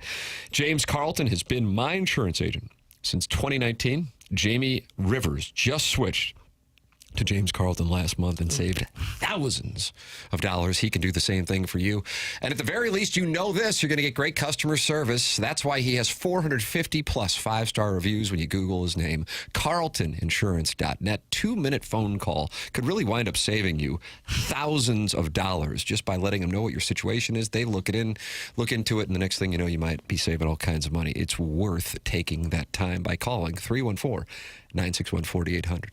The program's called TMA. We got that Design Air Heating and Cooling email today coming up with the tickets to AC/DC as the prize. Tickets go on sale Friday, but we are able to give you tickets early by winning the Design Air Heating and Cooling email today for free if you win at the morning after at InsideSTL.com for the Design Air Heating and Cooling email today. It's TMA 101 ESPN.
I don't think my mic was on. Is it on? Yeah. Semisonic.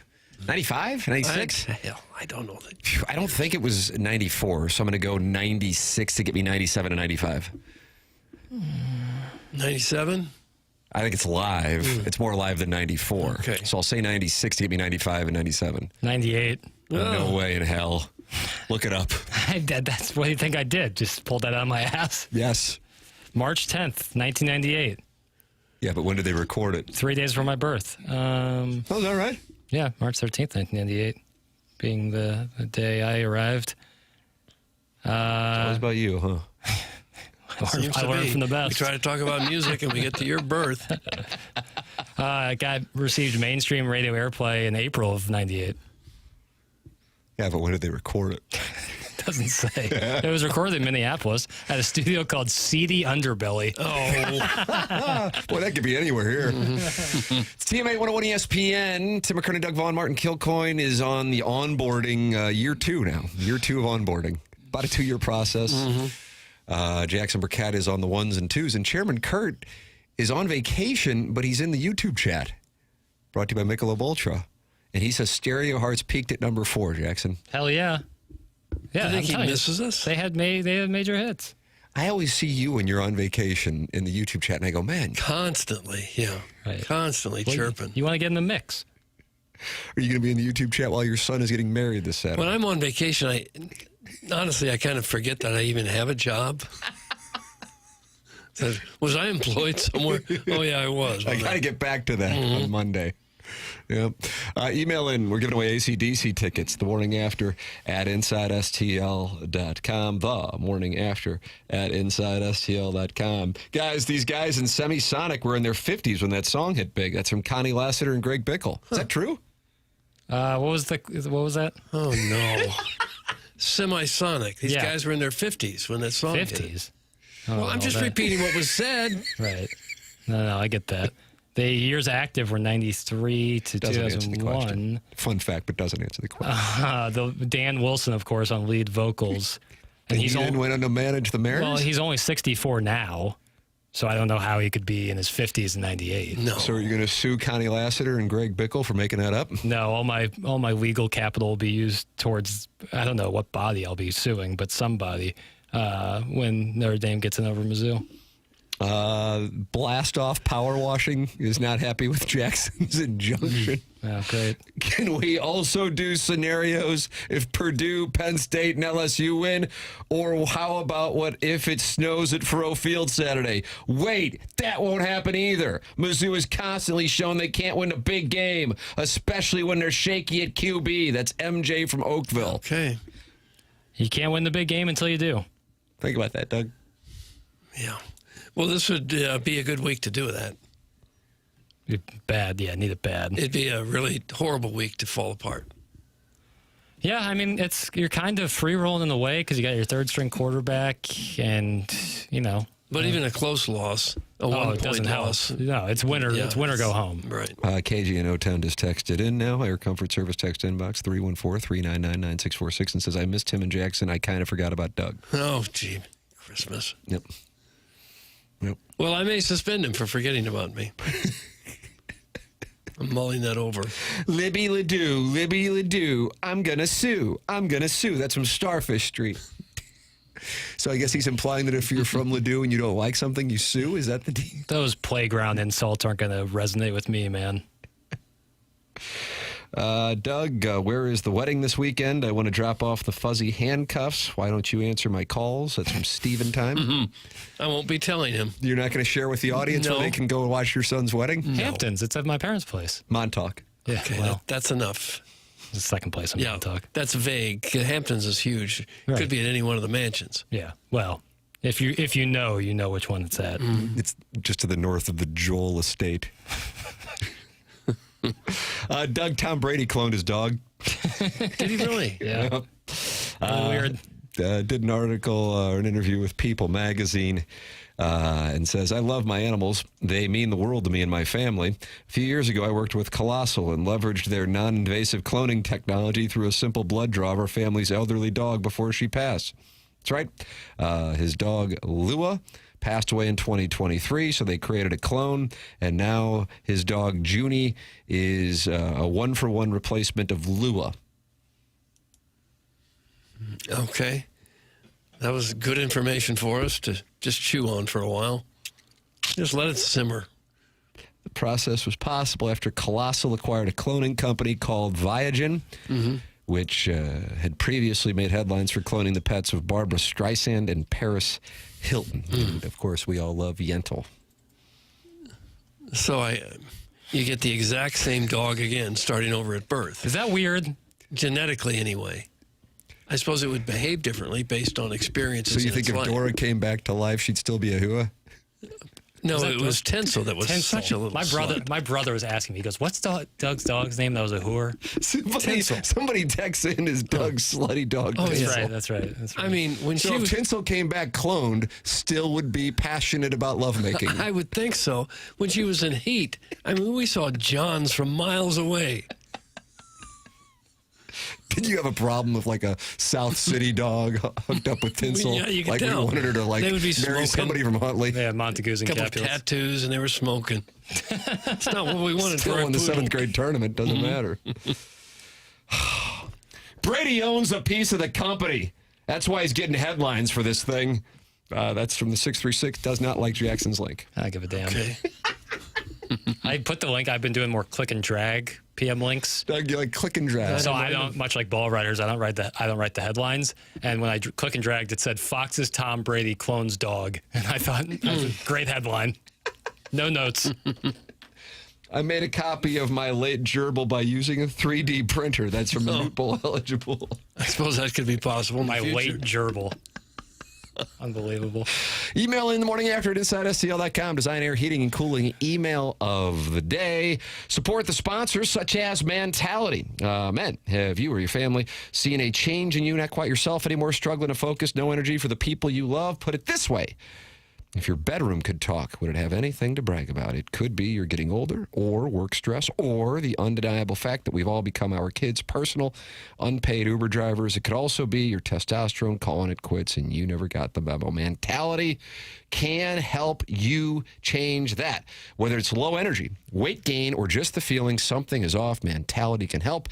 Get tested at Mentality. Find out more by going to mentalityhealth.com. Stop being tired of being tired. Get back to being the guy you used to be. Visit mentalityhealth.com and reserve your spot today. The program's called TMA. It's presented by Brown & Crouppen on 101 ESPN.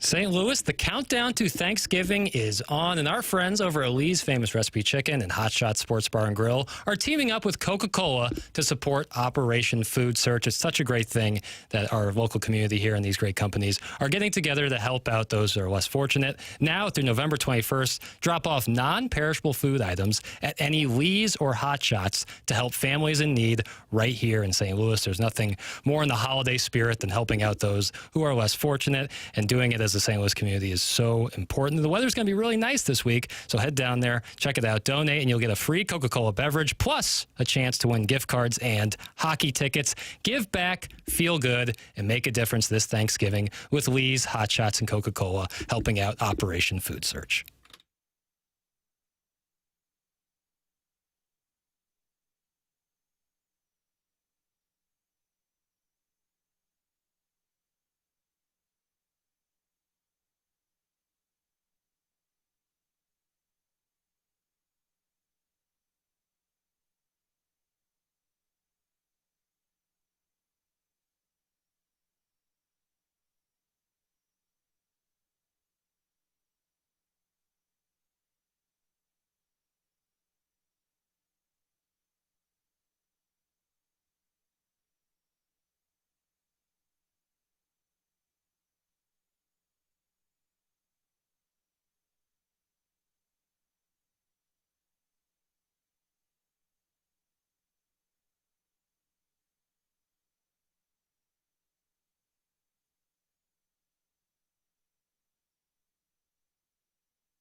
CMA 101 ESPN. Doug, you want to give away some AC/DC? Let's do it. It's time for the Design, Air, Heating, and Cooling email of the day. Hello, world. I most certainly won't win this Email of the Month prize, but can I at least get some of the previous prizes I won? When you get a chance to check Iggy's desk for the gently used Octomom stag video that I never was able to find the time to pick up, or the T-shirt from a ghost town strip mall radio station where no one would ever answer the door. Then there were those Almost Kiss tickets that were almost free from the counter of every gas station. Tough and cool, more like soft and fraud. Hey. Hit me up. All my love. That's from Mitch. She has romantic. She has family. She also has sexy Cumstein modes. Mitch Cumstein. Oh, excuse me.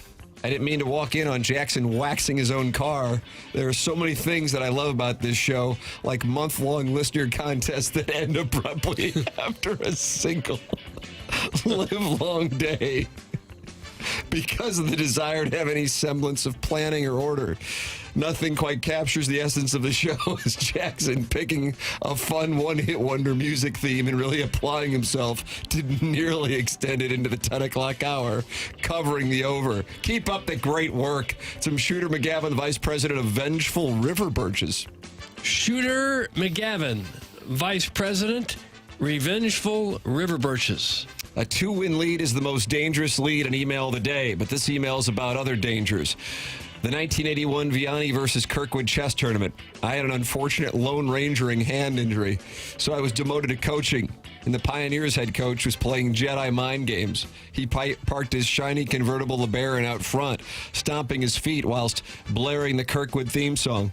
I stood my ground and verbally replied, "We are the black and gold of Vianney. We are the golden griffins of Vianney High." My nylon coaching singlet had its intended effect. Chess coaches wear nylon singlets? I don't know. I doubt it. Because he stopped me mid-lyrics. Just shut up. Shut up. You had me at hello. You had me at hello. Is that Renee Zellweger? That actually was ripped off from a Vianney and Kirkwood chess match? It must. That's Kevin Miller, right? Have you read these? No, but I recognize the writing style. Then said, "My nickname's the Tugger, and you're finna find out why." That's from my ex-wife is unattractive, but Doug Vaughn makes my pant fit snug. Kevin Miller. I wish there was a way to know you were in the good old days. Back in my day, Email of the Day didn't require a boardroom and a leadership summit. The prize committee was basically just Gangster Pete, his buddy who pleasured himself in his VW bug outside of Boonville, and a stack of overstock hoodies he stored in his parents' living room because, quote, warehousing costs were killing the margins. You see, Pete had an MBA and a dream to turn the show's merch operation into a lean startup with zero waste and even less professionalism. And the prizes themselves, a true time capsule of AM radio economics, Iggy's used bowling balls, and some gently soiled gentlemen's magazines like he was running the Showcase Showdown, a Boatman's Bank hat, Chris Santilli books that Rockio and Iggy hid from themselves. And us winners? Well, us winners had to pick up our prizes in person because stamps were considered a luxury expense, and half the time the envelopes were stuffed with expired River City Rascals tickets and half-off parking coupons for the Arch Grounds anyway. Simpler times, I suppose. Back when the only red tape around Email of the Day was what Pete used to keep the boxes shut. That's from Taterhead Got the Number, Henrique. Taterhead got the number, Henrique. And finally, I know a lot about protocols, and it's great. How's Email of the Day? We gonna bring that back? How about that whole deal? On Friday, there was a bunch of talk about needing to tighten up the protocols for Email of the Day, like reading them before Martin Bolt so he could vote, etc. Well, we're 3 shows into the month, and we have no protocols. Nor do we have any sense of how asinine it is to do email of the day with only 3 people voting, where Tim votes third and cannot vote for any email that doesn't already have a vote. It's like you identified what you needed to do, then didn't do it, then held a meeting where nothing was resolved, then put the entire thing on hold while awarding wins to someone who doesn't even want the $10,000 prize that may or may not exist. But we're not down. The sun is up and we are fighting. That's my message to the fans. What's up, Trevor? In all seriousness, I do appreciate that Hubbard Council needs to establish some kind of legalese to protect them from a litigious Banty rooster who's upset that his unfunny email got filtered. The whole thing just makes me long for a simpler time when this program had no issue giving away an all-you-can-eat wing party for 25 or holding a wrestling trivia night at a Jefferson County restaurant where y'all gave away a trip to the Hua House in Reno. That's from Buck Swope, DBA, the Recess Ladies Press. That's what we got. Buck Swope. Tater got the number. Henrique used the phrase gently soiled, which I didn't care for. Otherwise, I might have voted for him. I like Kevin Miller, but Buck Swope was the best. Buck Swope was the best. Buck Swope has won his first Design Air Heating and Cooling email of the day in the month of November. We'll take a break, come back with more TMA 101 ESPN.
This is Jackson with the Sports Center update, driven by Johnny Londoff Chevrolet and Johnny Londoff Autoplex. Blues Capitals tonight. Pregame at 5:30, puck drop at 6:30, right here on 101 ESPN. That was another Sports Center update, driven by Johnny Londoff Chevrolet and Johnny Londoff Autoplex. See them at londoff.com. Chevy, together we drive. You kidding me?